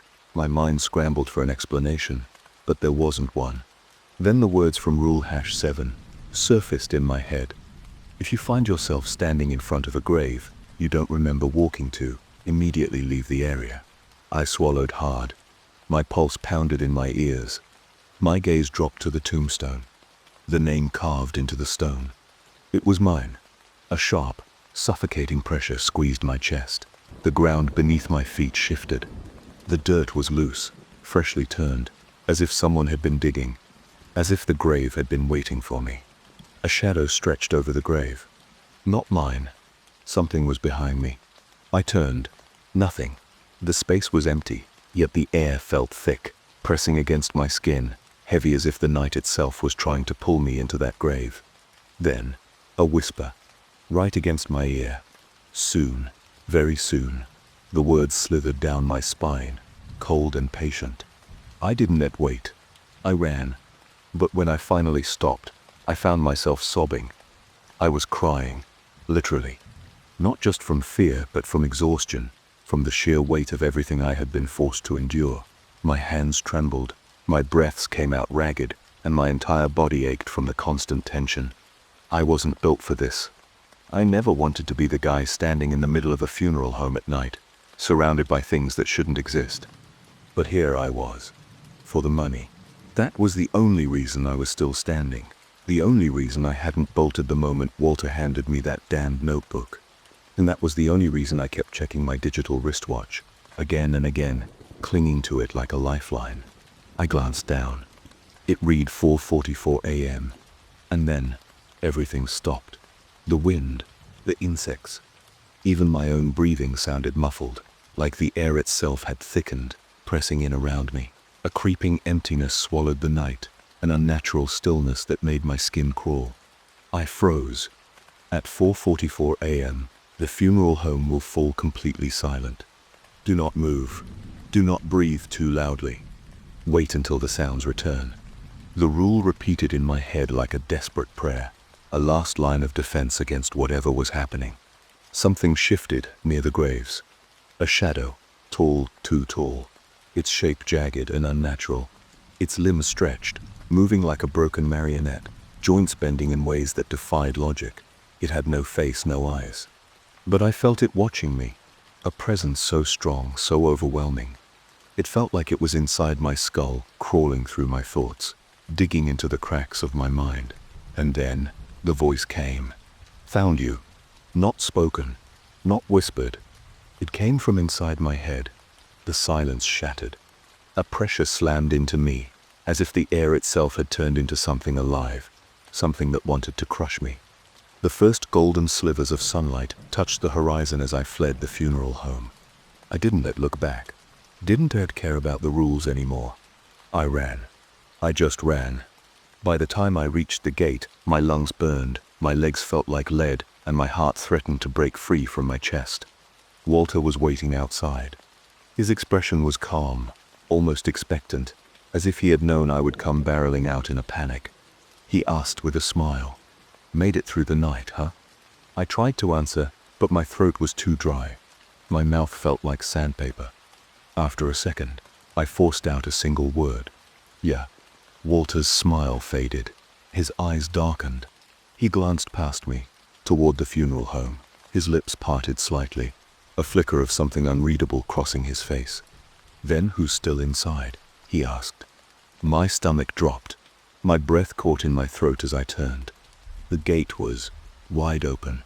The funeral home stood in the early morning light, its walls bathed in soft gold. From this distance, it looked normal. Just an old building. Just a place for the dead. But something stood inside. A shadow in the doorway. Watching. Smiling. Waiting for tonight.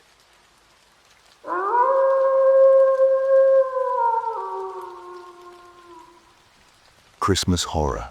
Note, I wrote this back in November of 2024 and posted it some places else before. I randomly remembered this subreddit and decided to share it. I wrote it all in 11 days and didn't proofread it before posting LMAO. Sorry about that. The grey streets, now coated by white snow, mark the beginning of a new season. Structures adorned in red, flashing lights, pine trees covered in ornaments from head to toe decorated the city. Same we've seen every year. It all clashed in contrast with the grumpy young man dressed in a black hoodie heading towards the mall. Between glares of judgment and curiosity, behind the checkout counter was his fate. And there he went, wearing a white button-up and green apron, fully uniformed with a hat covering his shaved head, but not the vacant expression on his face. The store was sparsely inhabited. It's Christmas after all. Most people were busy with more important things than home appliances. It would have been the perfect day for a break, he thought. Distracted from the tedious shift by watching happy families passing by the window shop. It was different from the other afternoons. Today was special. Not for him, but everyone else. It was the end of the year, and once again the emptiness returned as though there were nothing between one holiday and the other. Life had become a small, tight hole. Trapped in it, all that was left to do was watch the passage of stars and clouds above, unable to do anything. There were no future prospects.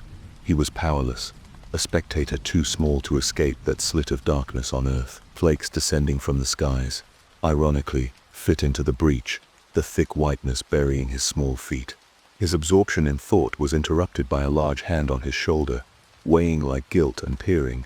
He found himself face to face with an elderly man. Quiet today, isn't it? You must be mad at me, making you work on such special date. It was his boss, dressed in a gray suit with the same festive hat. Feigning casuality, he scoffed falsely. Oh no, actually I haven't been thinking about it at all. The icy touch of his skin penetrated the thin fabric between them. Boss was a tall man, with icy eyes and graying eyebrows. Don't lie to me. From the perspective of unsuspecting passers-by, seemed like a friendly conversation.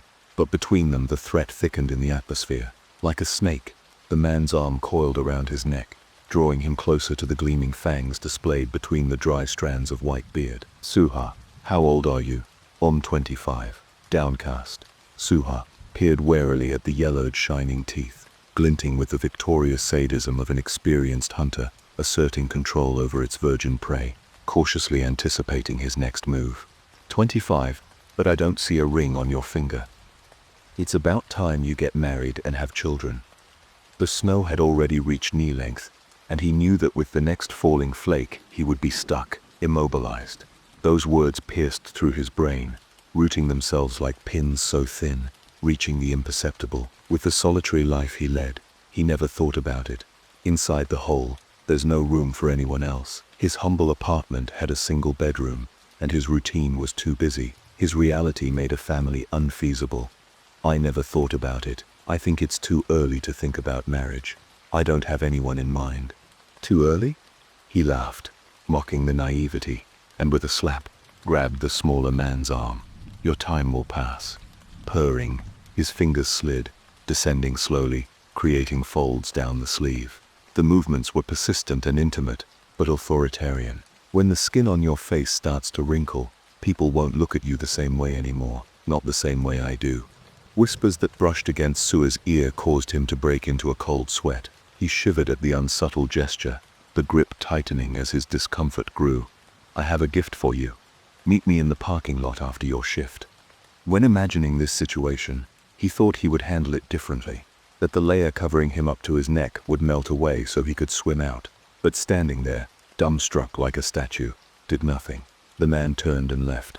Suha sighed, not realizing he's been holding his breath. It was true that refusing the invitation was handing a resignation letter, and at the moment, he depended on that job to support himself. He felt chained to the man, and the rest of the day was filled with anguish and anxiety, counting down time until he would leave the mall and see him again. Every minute forced his gaze to dart back to the clock. In maddening silence, he begged for it to stop, a false hope that by miracle, the numbers would remain the same forever. He didn't understand his excessive fear. He didn't think, but if possible, he would question why. The setting sun in the parking lot warmed his body. Now covered by the thick black hoodie, he felt a sense of security. However, in the face of the promise's ghost, felt exposed. As he walked, he saw the dark figure stand out against the sunset. It was a crimson shadow strategically placed behind the car, the silhouette overshadowed by the sunlight sinking on the horizon behind it. A few feet away, his feet froze, feeling the gaze creeping all over himself. You're tense. Behind the beard, lips curved into a malicious smile. Don't be afraid. You'll like it. He pulled the key from his pocket and opened the trunk. He raised the hatch to reveal a husky puppy, wrapped in red cloth. In his hands he was tiny, quiet as a stuffed animal. Without further wait, the man shoved the dog into the young man's bust, who reflexively caught it. Merry Christmas. Between the embrace, they exchanged glances. It was sudden, but swift. The situation filled him with doubt, hesitating.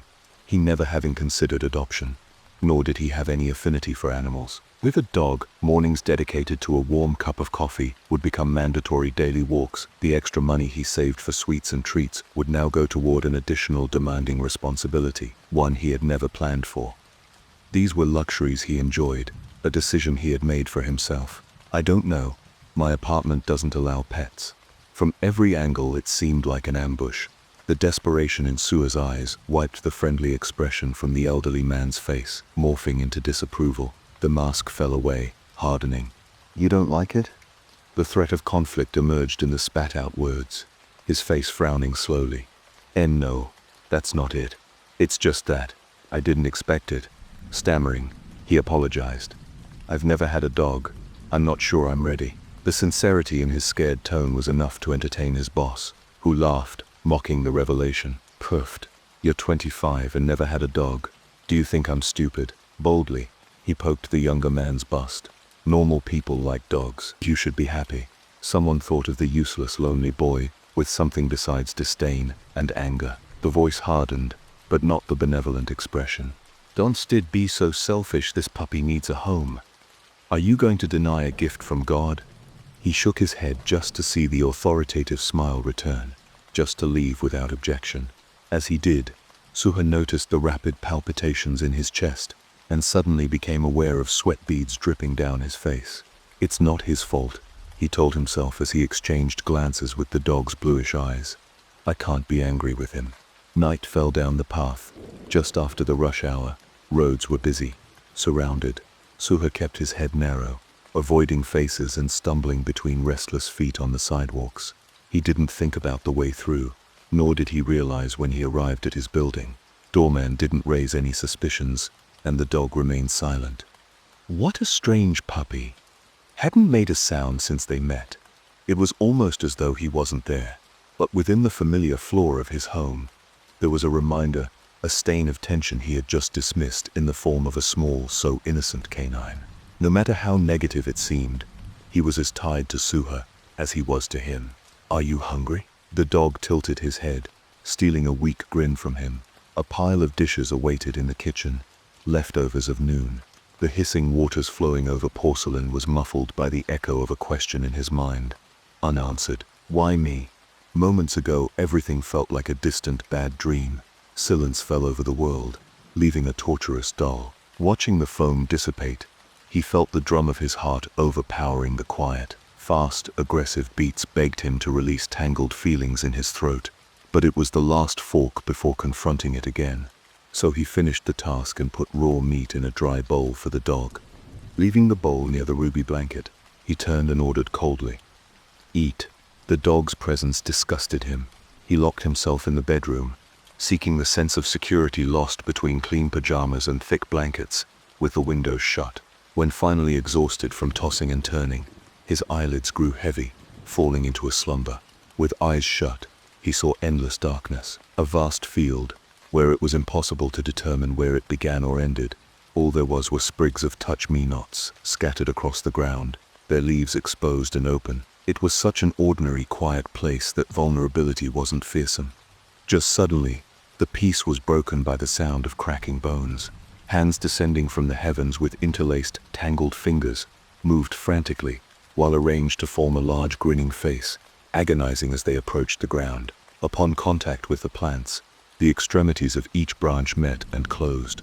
A chain reaction. Relentless, the movements continued, and dissatisfied, digging with nails, pulling at the roots. The figure's hands mimicked smiling, penetrating the earth with all his limbs until submerged into the soil, leaving an eternal hole with his silhouette.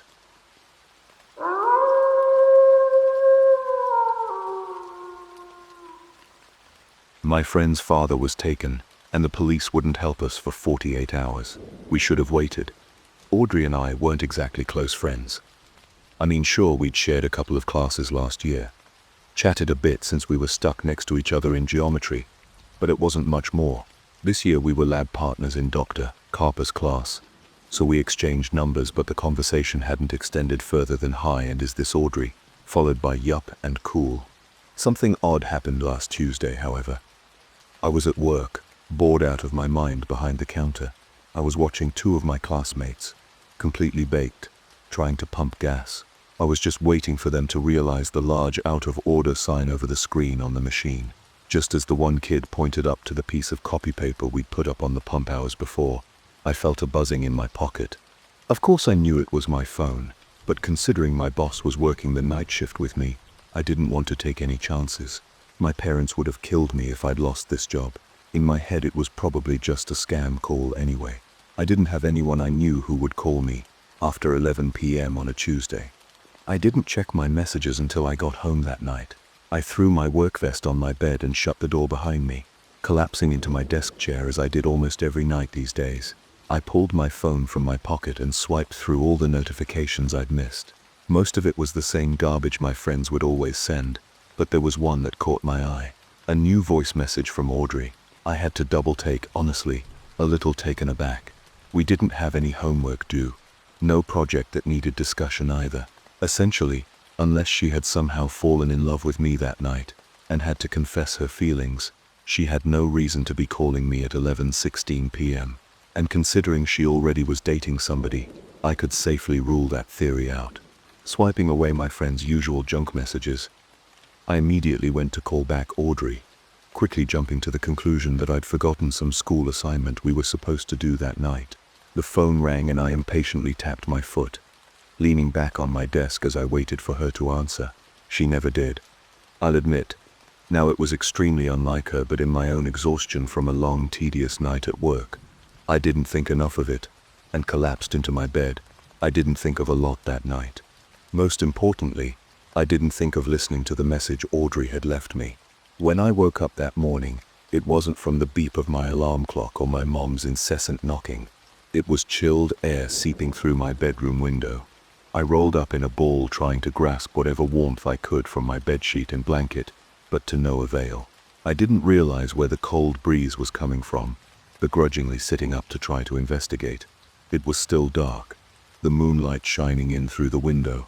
My eyes locked onto the window across the room from me. It was wide open, the curtains gently swaying from the draft that had been flowing in. I stared at it, puzzled.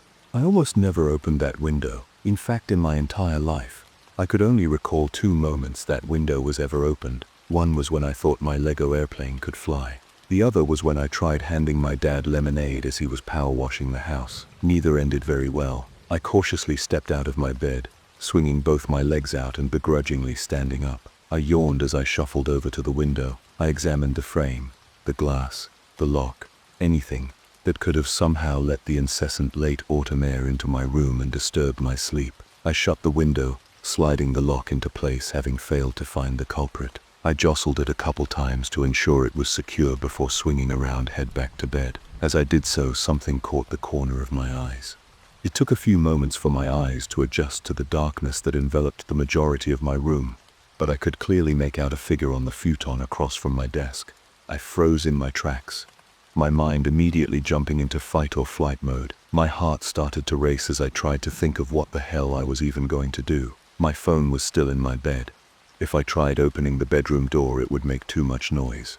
I couldn't even tell if they were awake. It was too dark to tell. They could have been staring right at me, spotlighted by the moonlight coming from the window. Then the figure shifted, sitting upright, and seemingly wiping its face. It sniffed and snorted, as if it had been crying. Then it spoke. I'm sorry, Charlie. I didn't want to wake you up, but I didn't know where else to go. I was scared. I am scared, the voice said. I knew the voice anywhere. It was Audrey. I never thought that Audrey Shepherd would be in my room, let alone be sleeping on my futon. We had a pretty platonic relationship, and again, she had a boyfriend, so even if either of us wanted more, it would make things ugly. But here she was, sad and scared. She looked awful. Her hair was a mess, and it seemed she had scraped her arms climbing in through the window. She had dried tears down her cheeks, and her eyes were tired and washed out. I switched on my desk lamp and immediately went to her side. What the hell happened? I asked. She put her head in her hands and tried to hold back tears. My dad, as someone took my dad. Wait, what? Are you serious? I asked, finding her statement a little hard to believe. Audrey had always been a pretty grounded person. In our boredom during geometry, There would be more than a few times we'd discuss hypotheticals to try to pass the time. I generally would think of the more far-fetched answers, and Audrey tended to be more realistic with hers. She always seemed to ruin my fun. With that in mind, I immediately knew she was in fact serious. Yeah. I mean, I could hear everything. He sounded so scared. Alright, listen, I'm sure there's a perfectly reasonable explanation for whatever happened. Maybe you sturt Mom. She had nothing to do with this. Audrey snapped, shutting down my suggestion quickly. She took a deep breath. Besides, I didn't see a car. Then who the hell was it? I questioned. Audrey hesitated. Well, it looked like a man was in the hallway. I never saw him. Just his shadow against the wall. The lights were off anyway. I was so scared, Charlie. I couldn't move. I didn't move. Not for an hour maybe. That's when I called you. And of course I was stuck at work with Roger all night. Fuck, I wish I answered that call now. And it's okay, really. I mean, it's not like our calls have really ever been about something fun, or important, honestly. She tried to break a smile. It's always complaining about Dr. Carper while struggling with chem assignments. I just am not sure I shan't risk my job just to hear that. Hey, come on. Those conversations are fun in their own right, I argued, trying to lighten the mood a little. She broke a smile for a moment and shrugged. I guess so. Audrey admitted. See, can I ask him? I paused, questioning whether I should ask what had come to mind. Why didn't Set you call the police? Oh, or anybody else, honestly. Her face quickly sank back into reality, the fear returning to her eyes. The cops, they told me to call back if he didn't show up in 48 hours. 2 whole days. Said they can't file a missing persons report before that time period had been reached. And who else would even believe me? Carl is a great guy, and all, but I honestly think he'd call me crazy if I told him everything that happened. Audrey, you haven't even told me everything. I mean, what exactly did you hear? She didn't respond, just staring at me with her sorrowful blue eyes. She looked down, playing with her fingers for a moment before letting out a sigh. It started with the crying. I could hear him sobbing. Then, I heard him dragged, out of bed, fucking violently down the stairs. She paused, trying to contain herself. Sorry, Hey, listen, it's alright. We can just wait until the morning, if you... No, it's okay. She took a deep breath. I could hear every single hit his head took on every single stair. It's like it was intentional. I even counted our staircase afterward. 15 steps, 15 bumps, and when he reached the bottom, I heard a crack. Then a scream. He was slid across the wood floor and outside. His screams became distant, so distant it was almost as if I was hearing it in my head instead of outside. I was completely frozen. I seriously thought it was a nightmare. The last thing I heard, it must have been a full minute afterward, was the door slam shut. And, I'm telling you, Charlie, it was such a strong slam it knocked pictures off the wall. There's still glass at the bottom of the stairs. I didn't respond. I mean, honestly, how could I have? What I had been told was ridiculous. It was crazy. It was insane. But this was Audrey. It wasn't some lunatic. And we weren't in New Hampshire State Hospital. This was Hillsborough. The only claim to fame we'd ever had was being the childhood home of Franklin Pierce. But who is anyone kidding? Nobody could even remember what number president he was, or that he was a president at all, honestly.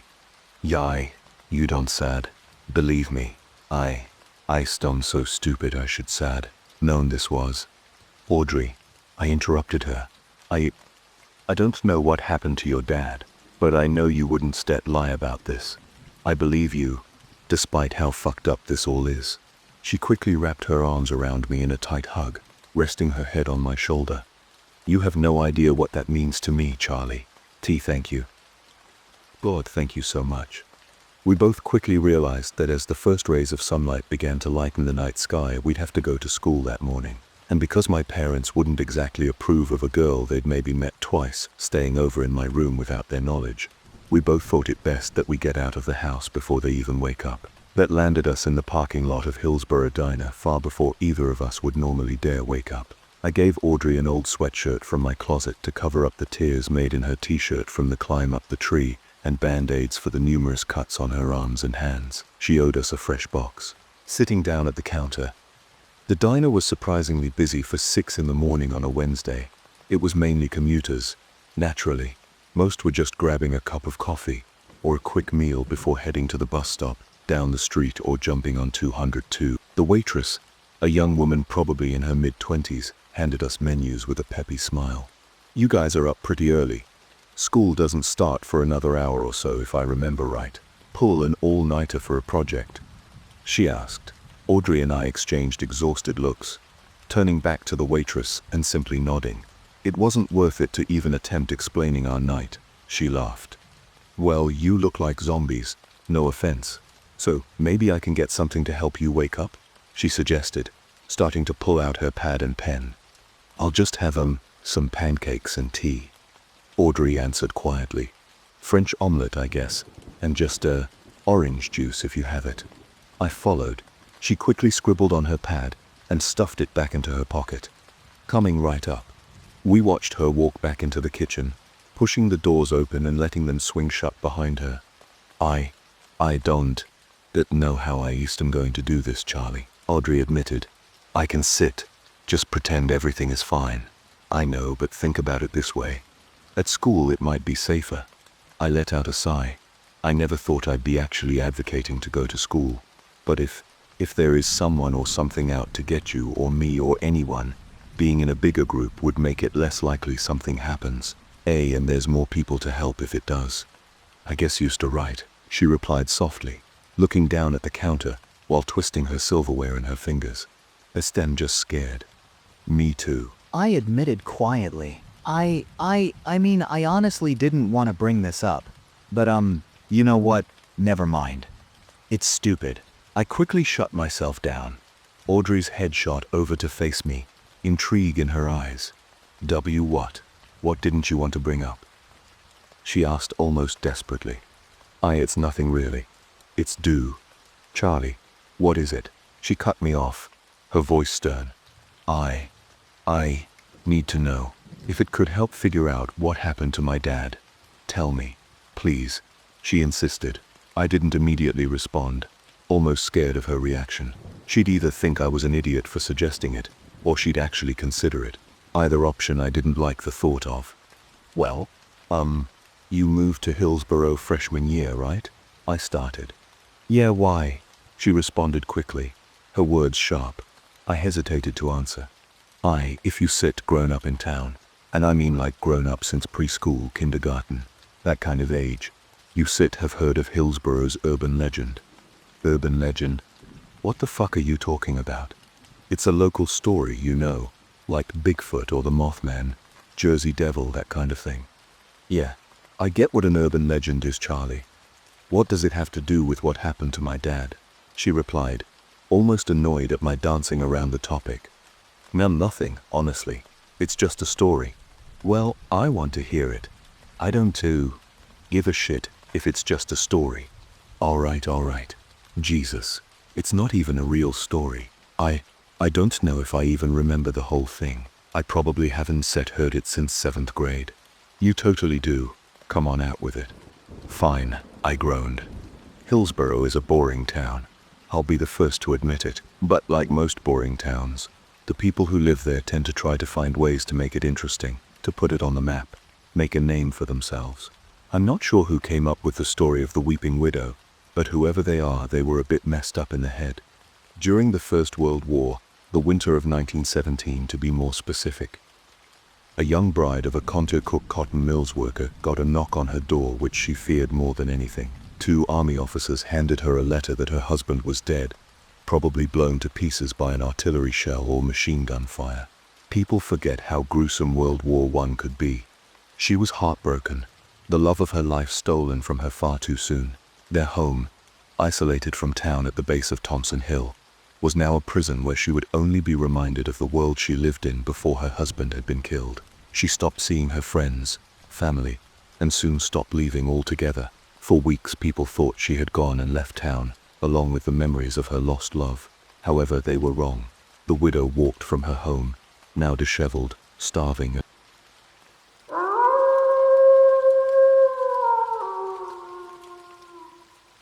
Aggrieved, she walked into the center of town, uncontrollably crying with dark black stains around her eyes. Then, in broad daylight, jumped from the Hillsborough Bridge into the Contoocook River with the whole town watching. Some people have been more brutal with the details than others, but for us as kids it was kept pretty PG. Nobody knows what happened to the body. Honestly, there is no record of the event even happening. But the story became that of folklore, a ghost story of a lost widow you could hear quietly sobbing through the woods, a feeling of being watched when walking alone on a dark empty street, far later than you should be out, an angry spirit hell-bent on snatching you up and dragging you down with it to steal your soul. That was the real impact of the Weeping Widow, another monster story meant to keep kids home in bed at night. Throughout the decades, a few disappearances in the state forests kept the story of the Weeping Widow alive, some superstitious people attributing those very real tragedies to a ghost story. As a kid, sometimes I'd think about the version of the story my mom or dad had told me, or the more graphic version I'd heard in the lunchroom at school. A sense of unease would come over me as I walked home from school, or maybe while hiking with my friends I'd hear or see something seemingly nobody else did. But as we grew older, the story slowly lost its punch. It had gone from a terrifying tale parents used as a scare tactic to a high school bonfire story I'd heard told on more than one occasion, light-heartedly. I even remember a few seniors went on a hunt, one Halloween, to try to get a picture of the widow. Ultimately, we all grew up. Monsters weren't real after all. When I'd finished telling the story, or the latest version I'd been told of it, Audrey looked at me with a bit of disbelief. "Hey, how the hell have I never heard this?" she wondered. I seriously considered. "Audrey, stop." I cut her off. I let out a sigh. "It's a story. A local folk legend. Please don't tell me you're actually considering this a possible explanation." She didn't respond, her eyes looking down at the counter almost with shame. I just want any explanation, Charlie," she admitted, crossing her arms. "I'm sorry. So do I. But this is not it. You of all people should know that." I know. It's ridiculous," she tried to tell herself. "Let's just stop talking about this right now. I can think about it anymore." As if on cue, our waitress returned with 2 steaming plates of breakfast classics. We ate quickly, barely taking breaks between bites. It had felt like I'd already been up a whole day. I couldn't even imagine how it felt for Audrey. After eating, we stepped out of the diner and into the crisp morning air. I dug in my pocket and pulled out my car key, the amber lights of the little gray sedan flashing as I tapped the unlock button.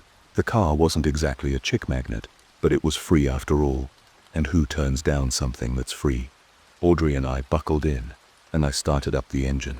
It puttered to life, and I threw the shifter in drive. I looked over at her for a moment. She seemed deep in thought. She hadn't said more than a few words since I told her the story of the Weeping Widow. I was worried about her, and I'd been kicking myself for even mentioning the damn legend in the first place. Hey, are you all right? You haven't spoken since we ate," I asked, deciding to break the silence as we rounded a corner onto the aptly named School Street. I've just been thinking about everything, I guess," she replied, still not fully present as she stared out the window. "You still thinking about the Weeping Widow?" I concluded. She didn't respond, just kept her eyes on the moving greenery outside. "We need to start thinking seriously, Audrey." "I'm being dead fucking serious, Charlie. What happened to my dad? I can't fucking explain. There's nothing. No logical explanation for why, or how it happened." She took a deep breath. "Listen, if you don't want to keep going in this direction with me, that's fine. But after school, I'm going to go to the library and see if there's anything about those disappearances you mentioned. Or about the widow herself. Just anything to help." I swung the car into a parking spot in the student lot and slid the shifter in park. The car rested and I shut off the engine, pulling the key from the ignition. Then I turned to face her. "Look, I'm not leaving your side. You roped me into it. Now you're stuck with me, for better or for worse. I honestly doubt we're going to find anything at the library, but who the fuck knows? Maybe I'm wrong." I insisted. Really? You'll come with me?" That she asked. A bit of surprise and a hint of relief in her voice. "Yeah. The fact that you came to me of all people last night for help. I wouldn't be able to sleep at night knowing I just abandoned you when you needed my help. I admitted. Her face brought out a small smile. Thanks, Charlie. That means a lot. As we walked through the doors of Hillsborough Deering High School, a strange feeling hung over me. Everyone was oblivious to what had happened last night. And yes, of course they would be. Neither Audrey nor I had said a word to anybody. Despite that, it still felt as thought we were hiding something. We had to pretend that everything was fine. I'd never had to fake how I acted on an everyday basis. And as the doors shut behind us, we both had to relearn to be ourselves. I'll catch you in class. I see Carl at his locker, Audrey told me, separating from me as she weaved through the morning rush to reach her boyfriend. Carl Pearson was Hillsborough's future baseball team captain. He'd always been surprisingly nice, ever since we were kids. I wouldn't say I was ever exactly friends with the guy, but he wasn't that typical athlete either. He and Audrey had started dating at the end of freshman year, and they seemed happy together. Today, however, one half would be genuine, while the other tried desperately to be. I was knocked out of my own daze by Ben, one of my best friends. He'd probably tried texting me 100 times since last night, but I didn't even bother trying to respond. Charlie, what the hell, dude? Where have you been? Didn't you get any of my texts? He asked with a bit of playful annoyance in his voice. It took a minute for me to answer, my mind starting to slow as the lack of sleep was finally catching up with me. Why? I had work, man. Roger would have fired me. I tried to explain. Oh yeah, but what about after? Kyle and I went out to the pond last night. You missed out, dude. These seniors brought a full 24-pack. It got crazy. I tried to crack a smile as if I was honestly interested. Sure it was. I guess I was just really tired last night. I get it, dude. It's all good, Ben assured me. You know what was the craziest part, though? We heard some actually scary noises out in the woods last night. Sounded like nothing I've ever heard before. Then again, I had a couple in me already. My eyes widened. Wait. What? When did you hear those sounds? Where did they come from? I asked a little frantically, losing my cool quickly. I don't know, man. It was kind of late. He stopped to think for a moment. After 10 if I were to guess. Probably came from up at Thompson Hill. That's where those rednecks live around Kimball Corner. I didn't want to believe it, but there was no denying it was a damn perfect coincidence. My brain ran 1,000,000 miles a minute as Ben looked at me a little confused. Hey, are you all right, Charlie? He asked. You look like you saw a ghost. It's been, I had a rough night. That's all, I admitted, suppressing my thoughts. He smirked. I saw you walk in with Audrey Shepherd this morning. What was all that about? He asked slyly. I rolled my eyes. Come on, man. We've already had this conversation. She just, needed a ride this morning. Something about her dad not being able to take her. I tried to explain. He laughed. Sure, buddy. Whatever you say. I wouldn't want to get on Carl's bad side either. I shoved him playfully. You can be such a dick sometimes. I know. I pride myself on it, he admitted. The school day felt longer than any other I could remember. After first period, I felt like a zombie, roaming aimlessly through the day and simply existing to fill my seat. In chemistry, Audrey and I didn't say a word to each other the entire time. She dozed off at least 3 times, and I was becoming dangerously close myself. Dr. Carper didn't seem to notice, as our seats were in the back row, but I had designated myself as the lookout just in case. When the day ended, Audrey was waiting for me at my car. She yawned as she leaned against the hood, arms crossed. Her eyes were heavy, and her expression tired. That was. She started. Awful. I finished. Do you still want to? Absolutely. She cut me off, answering before I could even finish my sentence. Without another word, we took our seats in the car. I started it up, the engine's hum filling the cabin, as we pulled back out of the parking lot and onto School Street. The Hillsborough Library wasn't far from the school. Then again, everything in town was fairly close together. Within only a few turns and a couple more minutes, we'd parked behind the old building. The library was housed in a huge old yellow Victorian, with white trim and a stone brick foundation. A sign hung from the stairs of the long wrapping porch that read Fuller Public Library, along with a sagging banner that used to display book fair, but now much of it was illegible. The entire school day I'd been in a daze, thinking about what Ben had mentioned to me before the first bell. It had to be just a coincidence, but I also had to admit, it scared me a little more than I would have liked. The thought of mentioning it to Audrey made me even more worried she'd completely accept that a monster had stolen her father for seemingly no reason. But despite my reservations, I knew I had to break the news to her. So, after we split up this morning, I started. Yeah? She replied, pushing open the tall wooden door into the library's main lobby. I was talking to Ben, and he was out late last night at the pond. And well, I paused. Audrey gave me a confused look. Well, he said that they heard some sounds coming from up on Thompson Hill. Her tired expression immediately switched. Did they say what time? It was after 10. At least that was his guess. He didn't really describe what he heard, but it seemed like whatever it was really freaked him out. Charlie, why, you know, that almost perfectly lines up with, you don't need to remind me. I just don't want you to jump to any conclusions. It's weird, yes, but that's assuming that anything about a local folk story is true. I insisted. I know, that's why we're here anyway. So, where do you think the town records would be? She questioned. I shrugged. Beats me. I haven't been in this place since middle school. I guess we could ask somebody at the desk. The lady working at the checkout desk seemed ancient, as if she had sat in that same spot for 100 years or more.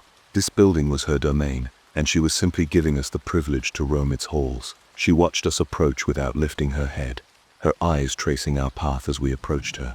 She spoke to us in short bursts, her words quiet but being heard loud and clear. She was skeptical when we asked to see Hillsborough's records, like we were asking to see the crown jewel of her treasure hoard, with a bit of convincing. From Audrey, however, the old lady reluctantly agreed to take us to the records room. She hobbled off her chair and grabbed a comically large ring of keys. They jingled in her hand as we slowly followed her up the stairs to the second floor of the converted mansion. Reaching a solid dark wood door, she stopped short and began fishing for the right key. With a look of satisfaction, she took an old iron key and stuck it into the lock of the door, twisting it as the door opened with a satisfying click. Instructing us to lock the door when we left, she gave the room a long scan with her eyes before leaving us alone on the second floor. The records room was not large, likely an old bedroom when the building had been a house.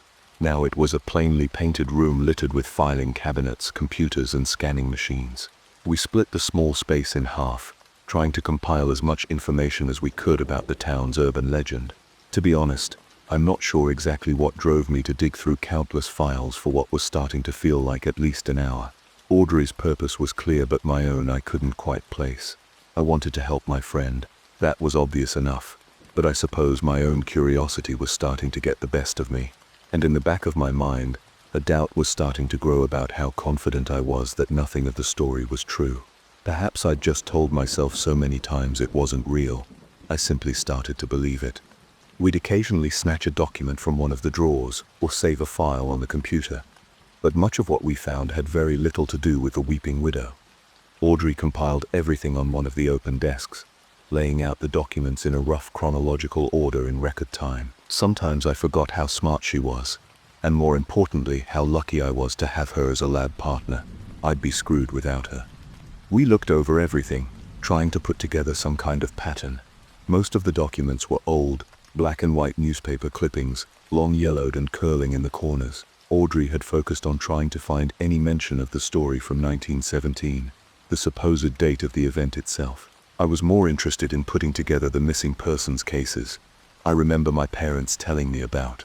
There was seldom mention of the Weeping Widow by name, minus a couple of opinion pieces dating from the 1970s, as well as a weird history section of New Hampshire magazine dating from the late 1990s.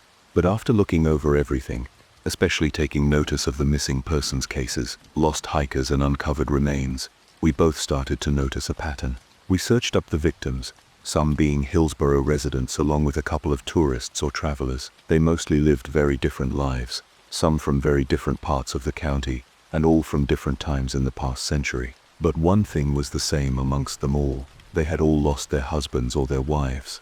Audrey looked up at me with a sense of fear in her eyes as we both came to that same conclusion. I gave her a confused reaction. What are you so nervous about? Doesn't look like there's been a case like this in 20 years. It's a weird coincidence. Sure, but I started nonchalantly. tossing one of the files onto the table. My dad. My dad is. He is a widower, she admitted, sinking into the chair behind her. My stepmom, Deborah. She died when I was 13. That's actually why my dad moved us to Hillsborough. I guess he couldn't stand living in the same house they shared together. I didn't respond. Quietly taking a seat next to her, Audrey quietly started to cry. Overwhelmed with more emotion than I could imagine, I tried my best to comfort her, my own thoughts racing 1,000 miles a minute. This still had to be just a big coincidence. It had to be. Monsters aren't real. This is Hillsborough, not Transylvania. But I had to admit, I was curious. I wanted to say I knew the weeping widow wasn't real. I wanted to say it without a shadow of a doubt. But somewhere deep in the back of my mind there was a doubt, and it worried me. We didn't stay in the records room much longer. We'd copied whatever documents we found important enough, and quickly went for the exit. The sun was fleeting in the sky as we made our way back to the car. We each pulled open our respective doors and sat down, the whistling wind outside being snuffed out as we encased ourselves inside. There was a long silence, both of us having the same thought but clearly nervous to admit it to each other. We have to look for it, Audrey finally spoke, a measure of insistence in her voice. What? I asked in clarification. The widow's house. Why do we need to rule it out? Let's be honest. If we don't just go up there and prove to ourselves that there's nothing in that forest, it's going to be in the back of our minds forever, she explained. I knew she was right, but I also knew she didn't really believe what she was saying, and neither did I.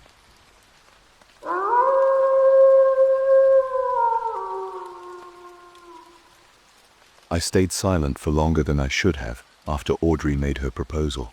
At the top of my head was the obvious. There was no house in those woods. If it had ever existed, it was probably long gone now. And that's assuming that any facet of the urban legend was true. But I was still hesitant, taking longer to respond than anyone confident in their answer would. Yeah, you're right. And once we close that case, we'll go back to the police or maybe the county sheriff. Somebody is going to listen to us at some point. They'll do a whole investigation and bring your dad home. I agreed, trying to be as positive as I could muster. Right. They'll bring him home. She nodded, not really believing what she was saying. I tried to keep a positive expression, but it was harder than I thought. If one thing was creeping into our minds more than anything else, it was dread of what we'd exactly agreed to do. But at this point, we both knew there was no way we weren't going into that forest that night. Audrey told me to drive to her house. I wasn't so sure I'd wanted to see what she'd described happened inside the night before, but she insisted. My dad put a whole supply closet together a few years ago after we got that storm that knocked out the power. It'll have everything we need in case something happens out there tonight, she explained quickly. If I'm being honest, I'm not sure how much she cared about the supply closet. I think she wanted to see if the house was how she had remembered it. We pulled up to the front walkway of the Shepherd house. A small 2-story light blue colonial. Its shrubbery was well maintained. Grass freshly cut with flowers growing in the small beds on either side of the front door. The family sedan was parked in the driveway with the morning newspaper thrown just below the rear bumper. The setting sun shone a golden glow on the house, reflecting in its windows and glass storm door. The house looked perfect, pristine, as if nothing could possibly be wrong when within its walls. And to anyone walking by, that's exactly what it was. I turned off the car and we both stepped out. Audrey fumbled in her pocket for her key, pulling it out on an otherwise empty keychain attached to a dark green carabiner. We approached the front door with caution, as if something was going to jump out at any moment. But all was still as Audrey stuck the key into the lock, slowly turning it. The lock slipped open with a resounding click. She took the doorknob and pushed open the door, swinging it in to reveal a scene far more gruesome than my mind had imagined. As I stepped into the foyer, I felt a crunch under my sneaker. Pulling my foot back, shattered glass was strewn across the welcome mat, directly in front of us. The staircase rose up to the second floor with a dark wooden banister wrapping around. The stair runner, usually a clean light gray, was stained with splotches of deep dark red. Broken wood of picture frames along with even more shards of glass littered the entire space. The banister had been knocked out of place, leaning heavily toward the bottom of the stairs. I could visualize exactly what had happened, just as Audrey had described it. My dread was slowly turning into true, full-blown fear. Audrey averted her gaze from the stairs, keeping her head low as she guided me into the kitchen. Crouching down in front of her kitchen cabinet, she pulled open the doors and quickly started throwing supplies onto the counter above her. Flashlights, radios, first aid kits, even canned food. She wasn't kidding. Her dad really did build a survival closet. "Dee, do you think this will be enough?" she asked, looking up to me still sitting on her kitchen floor. I took a flashlight in one hand and a radio in the other. "Yeah, this is more than enough. I mean, we aren't going to be out there for weeks, you know. Just a few hours at most." I tried to remind her. She gave an unconvincing smile. "All right, I know, you never know, could get mauled by a bear out there." She tried to justify, tossing a roll of bandages to me. I nearly missed the catch, putting the roll under my arm. "I guess you're right. We can put everything in my backpack. It'll be easier to carry that way," I suggested. "But I'll take mine as well," she insisted. "Split the supplies between us, just in case." "Right, just in case," I repeated. The sun had set when we stepped back outside, the yellow glow of a street lamp illuminating my car in front of us. As Audrey locked the door behind us, we'd left the house entirely dark, hoping perhaps somebody would find it strange and make a report to the police. We knew it was a long shot. Nobody would suspect much wrong in a town as small as Hillsborough, but it was worth a try. The house looked empty and hollow, sitting in the darkness, surrounded by brightly lit homes with life thriving within their walls. As we pulled away, Audrey looked back at the house for a moment. Her eyes were beginning to tear before she quickly wiped them clear. Hey, how are you holding up?"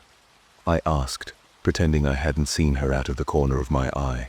I'm all right. I just want this to be over, Charlie. Are we being stupid going out into the woods looking for ghosts?" she wondered. "Probably," I admitted blatantly, "but it's better than sitting around just waiting for the police to even consider getting involved." "I guess so. I just hope we got wrong." "About what?" "The Weeping Widow." The road towards Thompson Hill was dark and empty, trees rustling in the wind as clouds started to descend on Hillsborough. Soft raindrops began to patter on the windshield. It was only a drizzle, nothing the trees couldn't shade us from where we were headed. Audrey turned the radio up, trying to drown out the sound of the weather picking up around us. I tapped my hand on the steering wheel with the beat of the song, trying to distract myself from our increasingly poor luck. We both hummed the lyrics, out of tune and out of time. Unfortunately, our destination came far sooner than either of us had hoped. The Wenny-Baker trailhead was an empty parking lot, a lone street lamp shining down on a worn wooden bulletin board. Old papers hung from pushpins detailing events that had long since passed. Beyond the board was a dark, twisted-looking forest. The shadows of the trees seemed to dance wildly in the window, the ground below growing damp and loose from the rain dripping down off their leaves. We both grabbed a poncho from our bags, having grabbed more than we'd ever needed from the supply stash back at Audrey's. We each pulled the plastic poncho over ourselves before I shut off the car, the soft pop song coming to an abrupt stop. Its absence left us in silence other than the rain softly smacking against the car. A thunderous boom echoed across the valley as the sky momentarily lit up from a streak of lightning. "You don't have to come with me, Charlie," Audrey said, breaking our silence. I don't want to force you. It's roped you into my shit enough." "Are you crazy? I'm not letting you walk into that forest alone." "Not an option," I insisted sternly. She didn't meet my gaze, her eyes facing down at her feet. I mean, I know it's stupid to go alone. I feel bad. You had no choice in any of this." "Neither did you," I reminded her. "Come on, we sat both stalling. The longer we wait, the worse it's going to get out there." "Right, yeah, let's just get this over with." I quickly shut the car door behind me, and Audrey did the same as we began to get pelted by the relentless rain above. I grabbed our backpacks from the trunk, handing over Audrey's as I swung mine over my shoulders. We each took out our flashlights, their beams shining deep into the dark, endless rows of trees. The ground sunk under our feet as we walked along the thin path between the low brush. I'd hiked the area around Thompson Hill more times than I could count when I was little. It was a usual summer Saturday for me and my dad. But in the darkness, every landmark I'd remembered over the years was morphed into an unrecognizable shadow of its former self. We walked aimlessly, deeper and deeper into the thicket. Eventually the path we'd started on had long since left us behind, and we were truly bushwhacking. Branches of foliage tugged at our sides, a thorn bush tearing into my poncho and slicing Audrey's leg. Minutes felt like hours. The woods felt endless. We felt defeated. Our pace began to slow as the ground became softer and softer. Our shoes sloshed in the thickening mud, the wind howling and tossing the trees around. We heard a loud snap as a tree branch came tumbling down. It hit the ground with a resounding crash, and I instinctively turned around to check where it had fallen. I think it was somewhere on our right, Audrey said, pointing her light off into the forest.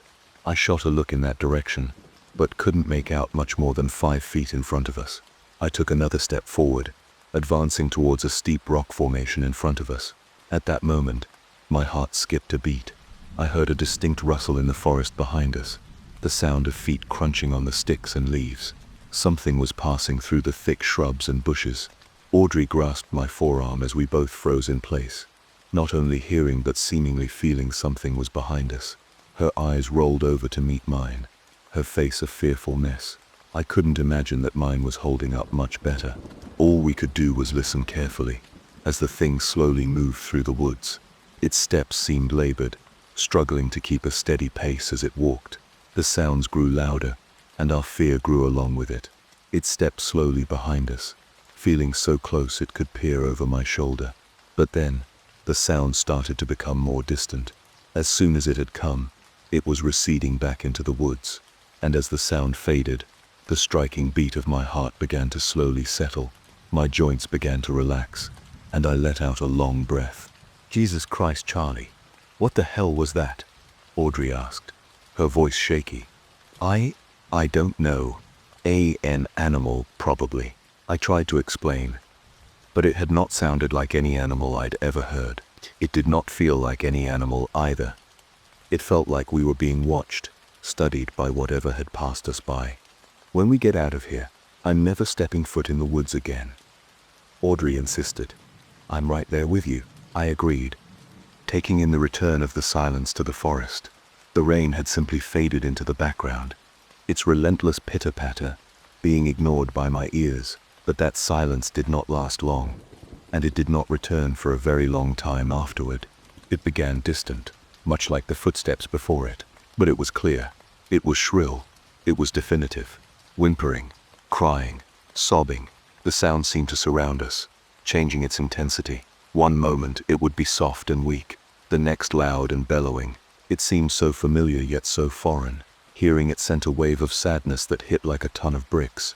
But the sadness did nothing to quell the intense fear building down in my core. Audrey grabbed my arm again, her hand shaking and tightly holding on to me. "See, Charlie," she whispered. I didn't respond. I couldn't. I opened my mouth to speak, but the words were stuck deep down in my subconscious. The crying grew louder and more aggressive, as if its source was angry at the sight of us. The sound was devastating, unbearable. It seemed to be encroaching on us, and it was impossible to pinpoint where. I made a split-second decision. I had the feeling of something reaching over my shoulder, almost close enough to hear it breathing between cries. I didn't turn to face what I'd felt, however. I gripped Audrey's hand, her own strength reinforcing mine, and we ran. It was aimless, clumsy and tiring.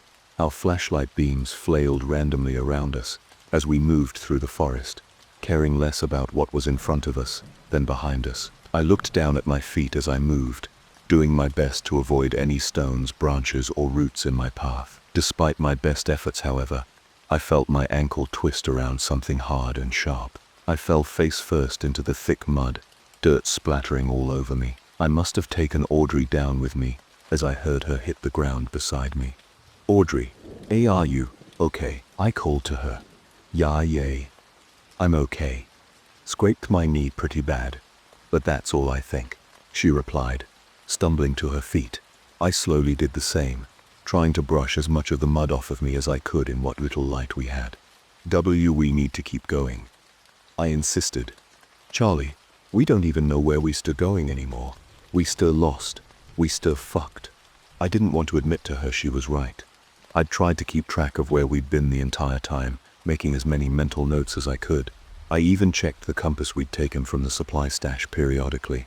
But now, after running aimlessly and with no cell service for what seemed like a million miles in any direction, there was no denying it. I spun around, trying to look for anything recognizable, anything other than tree trunks and shrubs.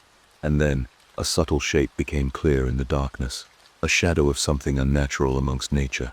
A structure, 2 stories with a sagging sloped roof and a thin chimney. It was a house, just as lost in the woods as we were. "Do you see it? T, the house?" I said, pointing almost frantically towards the ghostly structure. "Barely, is that the house?" Audrey asked, afraid she already knew the answer. "I don't know, but we need to find out. Otherwise, this has all been for nothing. Yeah, let's just be careful. That thing is probably still out there." With an intense foreboding feeling hanging over us, we slowly approached the house. Audrey and I inched our way closer to the house. Its dark, dilapidated exterior seemed to ooze an energy so old and so negative it was overwhelming. Its windows were shattered, boarded up so long ago the wood had rotted away. Whatever paint remained on the old siding was ready to disintegrate. It had once been a light green, but now, covered in dirt, mud, and moss, looked something closer to vomit. The air around the house seemed colder. Despite it being the middle of May, we could both make out our breath as we approached the front door. The covered porch was slumped and failing, the posts cracked and buckling. An old lantern swung from beneath the overhang, creaking ever so slightly as it moved from side to side in the wind. The door of the house was painted in all black, a rusted metal knocker nailed directly into the center of it. Its doorknob has been twisted and smashed in, leaving the door at the mercy of its surroundings. At the moment it was cracked open, as if inviting us inside, offering us shelter from the storm that had picked up around us. A place to regroup, get our bearings and rest. It was tempting. We were exhausted. The adrenaline that had kicked in kept us going as we'd ran. But now I couldn't remember a time when I'd been more tired. I looked to Audrey. She tried to keep a strong will, but her face was tired, and I couldn't blame her. She'd been up over 30 hours. I'm not sure what had kept her going up until this point. But whatever it was, she was starting to run out of it. "We have to go inside," she insisted, starting to shiver from the intense cold that had overtaken us. I simply nodded, tapping the door open with my foot and holding up my flashlight.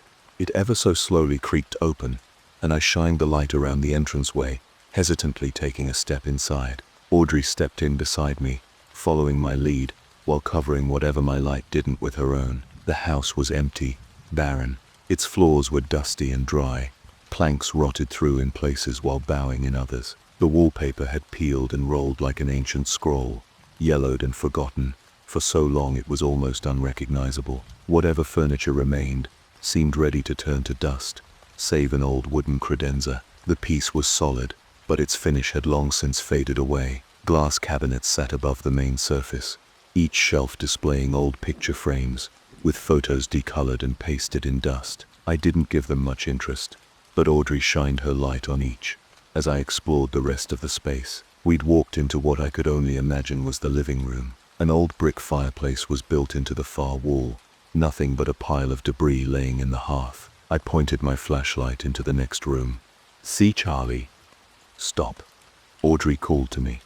I flip around quickly, my light hitting her, and a credenza. "Jesus, watch where you're pointing that thing," she exclaimed, shielding her eyes. I quickly lowered the beam. She'd taken a frame out of the cabinet, its silver exterior still shining in our light. "Shit, sorry. What's up?" "It's this cabinet. T, the pictures, they're all different." I couldn't help but chuckle a little at her comment. "I'm pretty sure it would be weirder if they weren't," I said with a little sarcasm. "Shut up, listen to me," she insisted, unamused at how lightly I took what she said. "These pictures are all different. Different people, different places, different times. Look at this one," and then she paused, pulling another down. "Look at this one."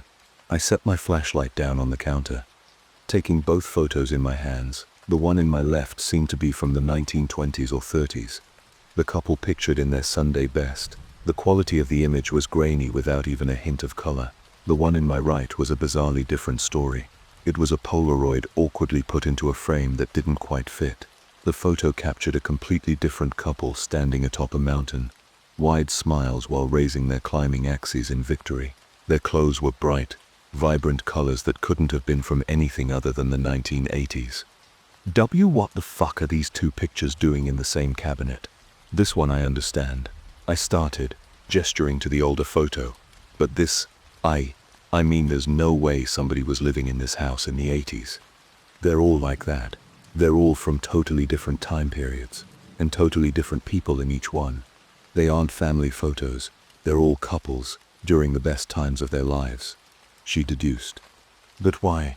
I mean, who would do all of this, and leave them all here for decades? None. All of them have been here for decades. Her eyes drifted to the very top shelf. A single picture sat neatly above the rest, barely a speck of dust on it. Audrey stood on her toes to grab it, her fingertips grazing the frame. It wobbled before falling face first towards us. Both of us tried for the catch, but our slow and lethargic reflexes left us hopeless. The picture smashed on the ground, the glass shattering. The sound rang out around the house before it returned to the stillness we'd started to grow accustomed to. Audrey reached down to pick up the photo when something froze her in place. A loud groan coming from the second floor. We both slowly turned our heads upward, looking for anything out of the ordinary, but the ceiling revealed no clues. Then it came again, this time louder and more violent. It was followed by a bang, so strong it was as if someone had hit the wall of the house with a sledgehammer. It made us jump out of our skin, Audrey instinctively grabbing my arm as she let out a short screech. A door slammed shut above us as another opened. The door creaked agonizingly slowly as another loud bang hit one of the walls in the house. Audrey, I gulped. We need to get out of here right now. She nodded, eyes looking up to me like a frightened child. We turned around and ran towards the front door, finding it securely shut. I tried frantically to maneuver the mangled knob, but the rusty mechanical piece would not budge. Fuck, I said under my breath, giving up and resting my forehead on the door. We need to find another way out. There's got to be a back door or something. Right, I agreed. We quickly walked back past the cabinet and into the next room.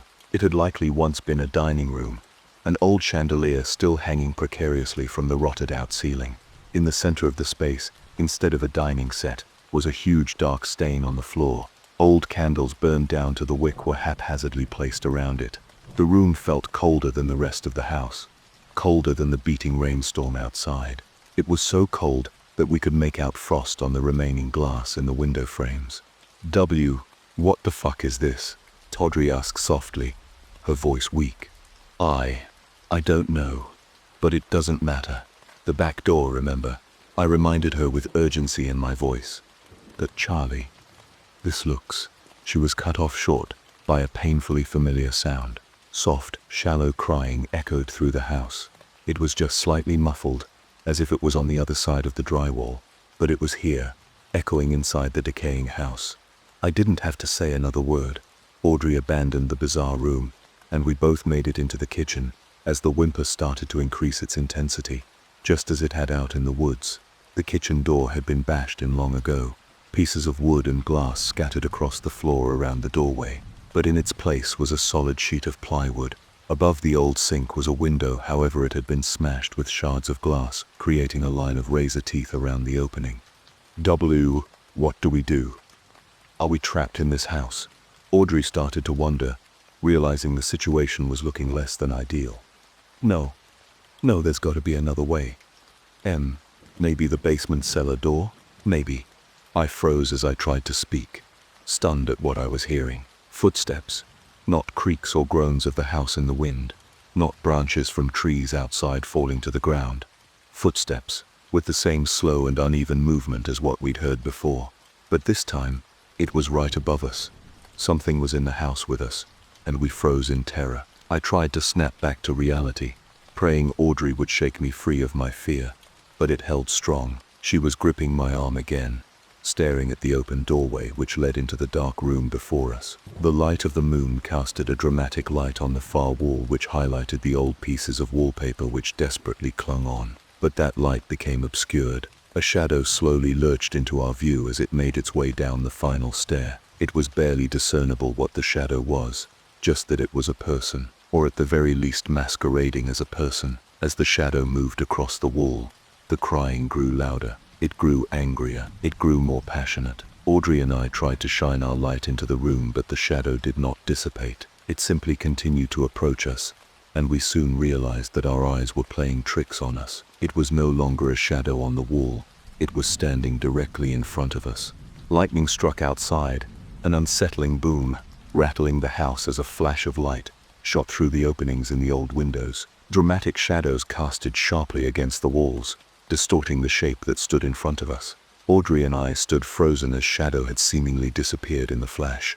My heart was beating out of my chest as I breathed heavily. I looked to Audrey, a tear slowly dripping down her face. Her eyes met mine, but she didn't dare move her head. She looked terrified, but it felt different than my own fear.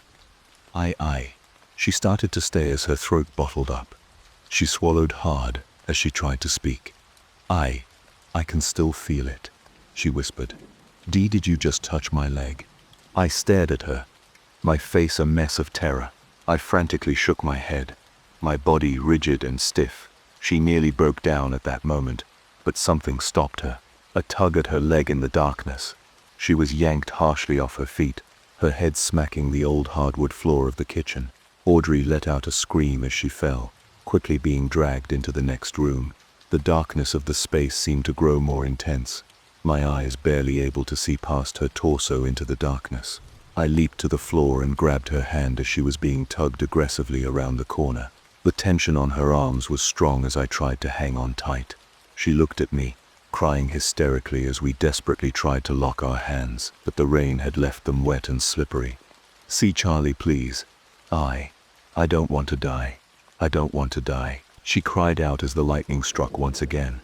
The thunder rocked the house's old timbers, and for a moment I caught a glimpse of the dark claws wrapped around Audrey's legs. They were pitch black with seemingly no depth. Their shape was almost demonic, unlike any animal I'd ever seen. Its fingers were long and bony, its nails sharp and digging into Audrey's pant legs. As soon as my vision had returned, the darkness enveloped us once again. The force against me tugged hard, and my grip began to slip. Audrey yelped as her hand momentarily lost grip. Then came a snap along with another sharp tug. She screamed in pain as her hand slipped from mine. I burst into tears as she was tugged like a rag doll around the corner and out of my sight. I heard her weeping and desperately calling my name for help as I stumbled to my feet. I pulled myself around the corner through the door, wrapping around back to the front of the house, where I traced Audrey's path by the scratches from her nails left in the old planks of the floor. I called her name as I listened for where her cries were coming from, picking up the pace as I traversed the empty rooms of the house. However, my shoes were still slick,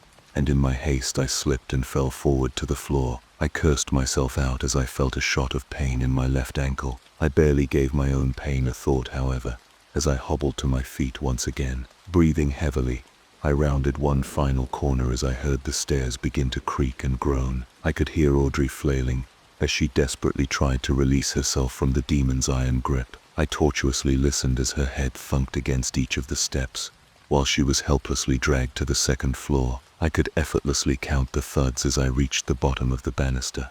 The stairs seemed to ascend forever, but I knew there were exactly 15 steps to traverse. They were old and rickety. Weak, and I would never have tried to climb them under any circumstance. No dare or bet would ever convince me. But at that moment, my feet moved forward without thought. I could feel the old wood sag under my weight as I climbed.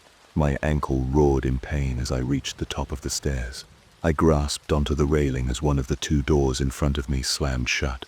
I leaped for the door handle, throwing my body weight against it, as I heard Audrey scream from the other side. I desperately crushed my shoulder as I tried to push open the door, but it held strong.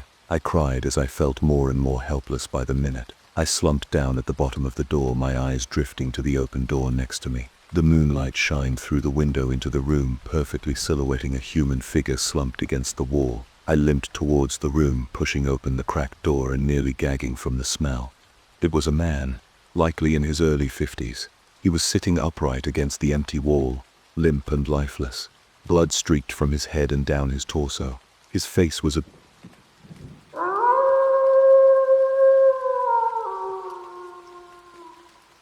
obscured, leaning forward toward the floor. His body seemed shriveled. It was as if his soul had been sucked right out and left a hollow shell behind. The stench was horrific in its own right, and I couldn't bear to keep my eyes trained on the man. I knew exactly who he was, and had no need to stay any longer to confirm. I mumbled whatever prayer I could muster under my breath, and scanned the rest of the room for any way to reach Audrey. In the darkened corner of the room, my eyes followed as the slanted ceiling sloped down to a small doorway. It would be generous to call it anything other than a crawl space, the door no more than 2 feet high. It had 2 old wooden planks boarded to frame in a sorry attempt to keep the passage blocked. I crawled over to it, throwing my hands onto the old boards and pulling as hard as I could muster. The old wood creaked and splintered, having long become dry and brittle. The rusty nails desperately tried to hold, but even in my weakened state, it was really only a matter of time. I braced my one good leg against the wall and pulled as hard as I could. There was a loud snap, and the boards came free. I flew down onto my back, knocking my head on the floorboards. I pulled myself up again and looked back at the bite-sized door. It was now opened, cracked, just slightly, revealing the black abyss inside. A vile stench emanated from the passage. I pushed the door open and nervously poked my head through. The outline of the rafters were all I could make out, but the smell was crystal clear. It was the strongest smell I had and have ever encountered. It was indescribably despicable. As I crawled through the tight opening, goosebumps shot up on my arms. While the entire house, and seemingly the area surrounding it, was bizarrely cold, this felt freezing. It felt like walking directly into an ice cream freezer, something I'd done countless times before at work, but this was worse. I shivered as I crawled forward, the unbearable temperature pushing me to keep going just to get out of the cold. I felt something scurry against my arm as I traversed the passageway. I instinctively pulled it back and tried to see what had touched me. I waited to hear a sound or see a pair of eyes staring back at me in the darkness, but nothing emerged and no sound interrupted the increasingly violent taps of the rain against the battered roof above me. I continued forward and finally, I did hear a sound. It was crying, soft and shallow, a whimper, someone calling out for help. I recognized it immediately, and it became more intense as I pushed forward. But it wasn't Audrey, it was her. The crawl space ended as I hit my head on the wall with a thunk. I looked up in front of me, where an identical door to the one I'd entered stood in my way. With a shaky hand I tried the tiny knob, slowly twisting it. I heard the mechanism move, and to my surprise, the door swung open. I had made it to the next room, despite only traveling little more than 15 feet. It felt like it had taken an hour to traverse the tight space between the walls. This room felt different than any other in the house. The rain outside felt distant and quieter. It was warmer, and I welcomed the wave of relieving air as it hit my face. Through the partially open door, I tried to look around the room. I couldn't see Audrey, but I could hear her. She was desperately trying to keep quiet, her breathing quick and short whimpers escaping her lips. There was a large bed taking up the majority of my view. It was perfectly made with a thick layer of dust over the sheets. On the side table, a small oil lantern burned next to a photo so washed out it had become completely blank. On the bed were a pair of poppy flowers. I'd recognized them from our history lesson that morning. As I tried to think of what to do, I finally caught another glimpse of it. The shadow scurried across my view of the wall. Its figure was tall and malformed, quickly and unnaturally hobbling forward. I opened the door just a hair further, trying to follow it as it moved. The dark figure stood still over the opposite side of the bed. It began to emit a deep guttural moan, its voice undoubtedly the same as whatever had been crying out in the forest. Its head lowered slightly, tilting to one side like a predator admiring its prey. Audrey cried uncontrollably, and I couldn't bear to listen any further. With a shot of adrenaline in my system, I pushed open the door and tried to climb to my feet. Its moan turned to a cry, mimicking Audrey's. The fire of the oil lantern danced inside its bottle, shimmering a gentle orange glow on the room. However, it was little more than a nightlight in the intense darkness of the space. As quickly as it had locked its sights on Audrey, however, the figure turned away. Through the shadow on the wall, I watched its head swing around on its crooked neck. Its nose pointed directly towards my own shadow. I didn't look directly forward. I was terrified of what would or would not be there. I kept my eyes locked on the shadow as it moved towards my own, my head still craned to the wall. I tried to back up. I watched our shadows follow each other across the wall as I felt behind me with my hand. I bumped into the wall and started to hyperventilate. I heard it breathe in my ear and put its hand on my shoulder. I shut my eyes, turning my head to the side, awaiting whatever would come next. I felt something wrap around my bad ankle, squeezing tightly. I let out a gasp of pain, wincing but keeping my eyes shut. For a moment all was quiet. I heard nothing, felt nothing but pain and fear. I wished that moment would never end. It tugged at my ankle hard, immediately dislocating it as I felt the force of a jet engine drag me into the wall. The drywall cracked and dust fell on my head as my body ached all over. I bellowed in pain as I tried to get my bearings. I looked around the room as Audrey screamed, crying in pain as she tried to make her way towards me. She'd been battered and bruised, blood dripping down from her forehead. I watched her shadow try to approach it, the figure screeching a horrific wail. It slammed her back to the ground, hitting the floor hard. I could barely stand, limping my way towards her with any energy I had left. I cried in agony as I did, but it dragged me away almost teasingly slowly. I tried again, and every time I'd make it forward, I'd be forcefully pulled away from her. Audrey made it back to her feet, climbing over the bed, disturbing the layer of dust that had been building for decades. The poppy flowers rolled off the pillow and into the comforter. She tried desperately not to cough as the dust filled the air. Her bloodied hands left deep red stains on the white bedding as she crawled. She reached out toward the lantern, nearly falling off the edge of the bed. My eyes were glued on her as her hand grasped the rust handle. She pulled it toward herself as the figure behind me let out a bellowing wail. I felt it push past me, bruising my side as its force stumbled towards Audrey. The shadow on the wall skittered closer as she held the lantern out in front of her, lowering it towards the poppy flowers now in front of her. I pulled myself to my feet, using a dresser against the wall, desperately trying to keep my bad ankle suspended. It bore down on her, the shadow growing tall and grotesque. Audrey froze at the sight of it, the lantern's flame exaggerating its features further. Her hands shook violently, her teeth chattering. "Hey, Audrey, smash the fucking lantern," I yelled out to her. She didn't respond, her eyes locked on the figure. Its cries had turned to deep, evil growls. It motioned towards her, and without hesitation, she smashed the lantern on the headboard of the bed. The flame jumped and split as the debris scattered. The fire grew unnaturally quickly, lighting up the bed as if it was covered in gasoline. Audrey dragged herself to where I was holding myself up as her kidnapper cried out in agony. It made a host of sounds indescribable, unnatural and horrifying. Its form distorted and tangled as the room began to ignite. I watched as the poppy flowers burned up quickly, turning to ash and cinder. It screeched violently, erratically scurrying around the room with no rhyme or reason. We have to get out of here, Charlie. This whole house is going to burn," she said, her voice raspy and desperate. The room quickly began to fill with smoke as the fire spread to the wall and the floor around the bed.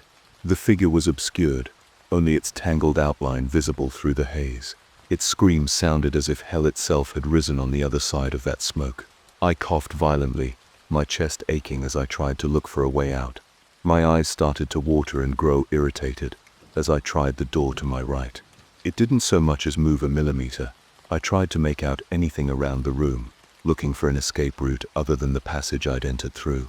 I knew it would fill up with smoke well before we would make it back through, and even if we did, we'd still have no way out of the house.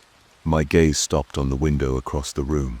I limped over and quickly opened it. Audrey looked at my proposal, silently shaking her head as she reached me. "It's the only way out. I insisted we have to. We wouldn't make it down the stairs if we tried." Audrey stuck her head out, looking down into the thicket 2 stories below us. I don't think I can do this. I don't stu. Audrey, you can. Why, you can't die here. I won't let you.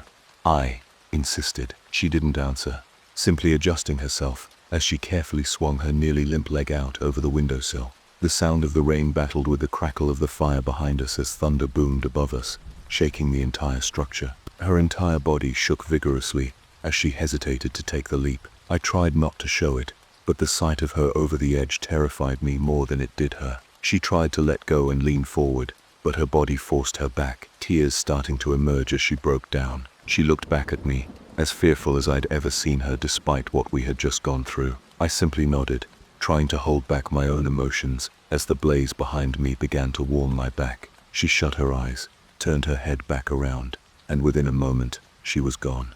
I heard a loud crack of branches and rustle of leaves, followed by a pain-filled scream. I quickly hobbled myself over to the open window. Audrey had landed in a massive overgrown bush on the backside of the house, fumbling as she tried to crawl away from the building. I quickly went to follow her, using my arms to swing each of my legs over the edge. I looked back into the room as the shadow on the wall looked back at me through the smoke, no longer making the sounds of the devil himself. It was simply whimpering softly, the same cry it had made when it first approached us in the forest. It wept quietly, barely audible over the crackle of the fire, but it sounded intentional. It sounded somehow angry and vengeful rather than sad and lonely despite its tone. I didn't take any more time to think about what I was doing. Without fear, I let myself fall through the window. Before I could even blink, I had hit the same bush as Audrey. My body shot with pain. Every bump and bruise I'd received inside the house enraged with my decision, but the adrenaline quickly squandered that as I tumbled my way through the bush. The branches smacked me in the face as I tripped and fell out into the mud. I picked my head up where Audrey was shivering under a massive old oak tree just in front of me. Her eyes locked with mine as I crawled over to her. Breathing heavily, I set myself down against its trunk next to her, the branches protecting us from the weather the best they could. Audrey didn't say a word to me, only leaning her head on my shoulder and quietly whimpering as we watched the house burn. We sat under that tree for hours, witnessing the fire spread from room to room and the smoke billow high into the night sky. It burned strong and hot, fueled by the brutal winds that pulled the trees from side to side. Despite the rain's best efforts, there was nothing that could be done to stop it. By the time the roof had collapsed on itself, I finally could make out the first siren. It felt like it was a million miles away, but wherever it was coming from, there was a pretty obvious beacon for them to navigate with. Audrey had collapsed in my lap, and I was close to doing the same. The adrenaline had worn off long ago, and the pain had taken its place. I sat in agony, nearly limp as the first responders arrived at the scene. Firefighters and police officers emerged from the woods with whatever vehicles and equipment they could. At first, they didn't even notice us, taken aback by the conflagration. Finally, a forest ranger caught sight of us, calling for backup as he approached. He stopped in his tracks, taken aback by how awful we likely looked. I looked up at him with nothing but my eyes, lacking the energy to even move my head. "Yes, sir." "Hey, can you hear me?" he asked, crouching down beside us. I took a deep breath before speaking. "Yes," I said weakly, my voice hoarse. "Help her first, she's worse than I am," I insisted, motioning to Audrey. The man nodded. "You're going to be okay, son. Both of you. We're going to get you out of here. Just stay with me, all right?" I nodded, watching as first responders rushed over to us. My eyes began to drift shut as they gently lifted Audrey off of me. I vaguely saw them trying to shake me awake, snapping their fingers in front of my eyes, but it was no use. I was out. The next thing I remember was waking up in the hospital. I had a hard cast on my left leg and a sling around my right arm. Bandages covered my body, and both my arms were wrapped from the burns. I remember my parents jumping up from their chairs to my side, and the three of us crying as they put their arms around me gently. I was in the hospital for a full week, the doctors monitoring my condition, simply due to the extent of my injuries. Every morning I'd ask to see Audrey, and every morning I'd be denied by one person or another. The only thing I'd managed to get out of them was, "She's fine. You need to rest." It worried me endlessly, and I felt helpless stuck in my hospital bed, watching whatever was on the tiny TV in the corner. At the very least, I wasn't stuck sharing my room with somebody else. The other bed was vacant my entire stay. When I finally was discharged, I had the entire month off of school. My work was dropped off by Ben every day. He'd usually help me with whatever he could, and we'd watch TV or a movie afterward. I couldn't exactly do much else, which frustrated me to no end. But at the very least, he kept me company most days. Ben could certainly be an asshole, but there's a reason we were such close friends. He'd never ask me about what happened, but I could only imagine the rumors he must have heard around the halls at school. While we tried to keep our conversations light, in the back of my mind, the only thing I could think about was if he'd heard anything about Audrey. All I'd heard was the missing persons reports. That 48-hour window had long since passed. At around 3:31 Wednesday, I heard the doorbell ring right on time as I'd grown accustomed to. I grabbed my crutches off the couch and slowly moved my way to the door, awkwardly swinging it open, where Ben usually greeted me with a complaint about the day at school and how lucky I was to be missing it. Audrey stood quietly. Her slender frame looked as broken and battered as my own. She too was leaning against a crutch with one arm, a backpack slung over her other. Ben waved to me from the car and sped off with a couple of honks as I started to break down right there. Audrey did the same, stumbling through the door. I caught her and we embraced in a strong hug, quietly sobbing into each other's shoulders. We talked for hours, trying to recount the night the best we could. Our memories were vivid, and we both admitted we'd been having night terrors. It still felt as if it was following us, simply transitioning from when we were conscious to now when we were not. After a while of simply catching up, however, there was one thing that had loomed over my head from that night more than anything, and seeing Audrey for the first time after the fact only gutted my heart further. So, I started, a frog in my throat. I found something before I made it into that room, before I went through the crawl space. I tried to explain. She looked down, biting her lip. Yai, you found something. What do you mean? Audrey asked hesitantly. I scratched the back of my neck. Yeah, in the other bedroom. I struggled to get the words out, unable to meet her in the eyes. My lips trembled. It was my dad, wasn't it? She said softly, shutting her eyes and desperately trying to hold in tears. I was completely choked up, quickly nodding to get my answer out. She looked around the room, playing with her hands. I already knew. I didn't see anything, but... She paused, rummaging through her jacket pocket and pulling out a crumpled, dirty photograph. She unfolded it and laid it out on the table. It's the one from the picture, on the top shelf, the one that fell. She handed it to me. The photo showcased Audrey's father with his one hand wrapped around a lady roughly his own age, slightly shorter than himself, with the background of the Venice canals behind them. In between them was a little girl, smiling wide for the camera with her father's other hand on her shoulder. Holy shit. So the photos really were the victims. Yeah. But let's be honest, Charlie, we were both in denial. I think we both knew that the moment we saw the cabinet. You're right, I didn't want to believe it. And nobody else will either. I haven't even bothered trying to explain. Did you? She wondered. I shook my head. No, it's not worth it. I said, I'm so sorry, Audrey. Fuck. What do we do now? We get through high school and get out of this town, she answered sternly. I don't know if what we did got rid of it or just made it angrier, but I don't want to be here to find out. Despite what we'd experienced together, we never spoke about it again after that afternoon. I vividly remember my first day back to school, getting stares from every single person as I limped down the hallway on my crutches. I had no idea what people had been told, what rumors had spread, but I honestly couldn't have cared less. Whatever story had gone around, it couldn't have been worse than the truth. Audrey and I stayed lab partners through the rest of high school. It was essentially a tradition that we had no intention to break.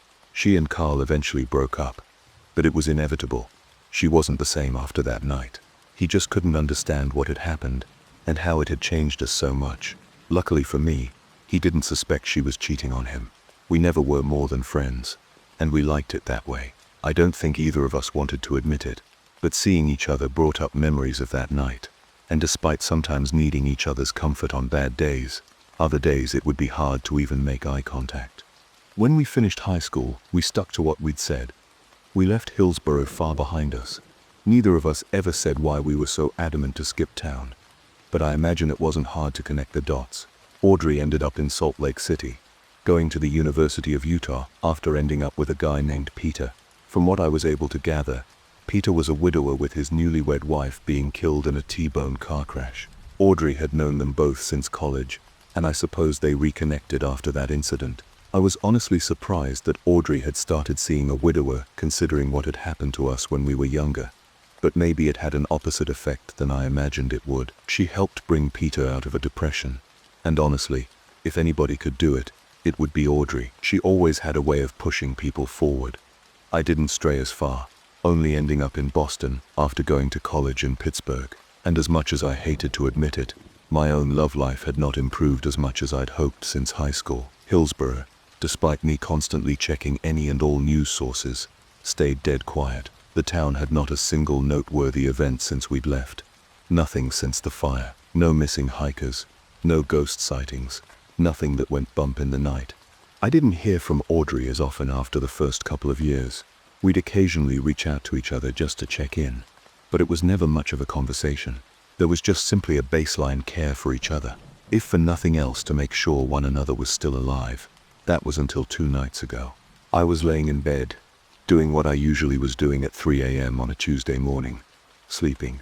I have to admit that usually I was one to sleep through alarms, but somehow, the buzzing of my phone on my bedside table stirred me awake. I rubbed my eyes and looked around my dark bedroom for a moment, groaning as I rolled over to reach for my phone. My thumb instinctively went to ignore the call, but it froze suddenly. My eyes widened as I got a surge of energy, shooting up out of my bed with wide eyes as I answered the call. CC Charlie. A painfully familiar voice said, "Hey Audrey, what's wrong? Why the hell are you calling me so late?" "It took him. It's fucking took him, Charlie," she cried into the phone. Jay, just like my dad. It was exactly the same. 15 steps. It's messing with me. It did this on purpose. My heart sank as reality began to sink in. I didn't respond, not for a long time. I simply listened to Audrey sobbing through the receiver as my heart beat hard in my chest. I tried to stammer out, "I'm going back." Audrey muttered through her whimpers. "I'm finding him, and this time, I'm not leaving without him. I will burn that whole fucking forest to the ground," she said through gritted teeth. "I'm going with you." "Get a flight. I'll pick you up at Logan," I said with a somber voice. "You don't shit have to." "Audrey, don't even say it. Don't even say it. I still going with you. Text me the info when you get it. I still call off work for the next couple of days." Okay, she whispered, trying to steady her breathing. "I still talk to you soon, Charlie." "All right. I'm so sorry, Audrey." She didn't respond, the phone call ending with 3 monotone beeps. I sat back down on the bed, trying to wrap my head around what had just happened.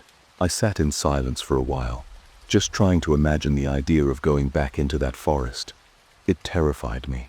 I leaned back onto the bed and rubbed my eyes again, my vision slowly adjusting to the darkness around me.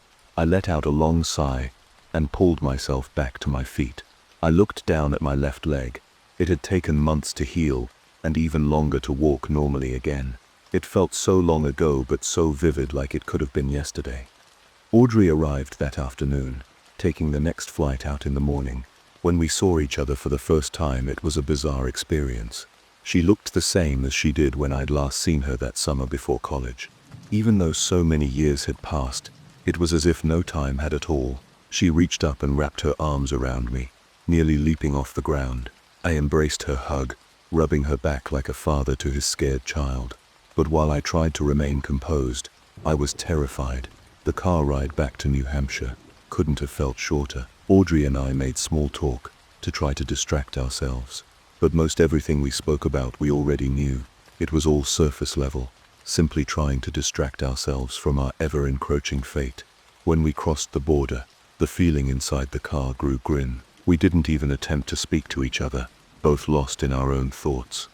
When we reached Hillsborough, passing through the center of the small community felt strange. A wave of nostalgia hit me like a ton of bricks.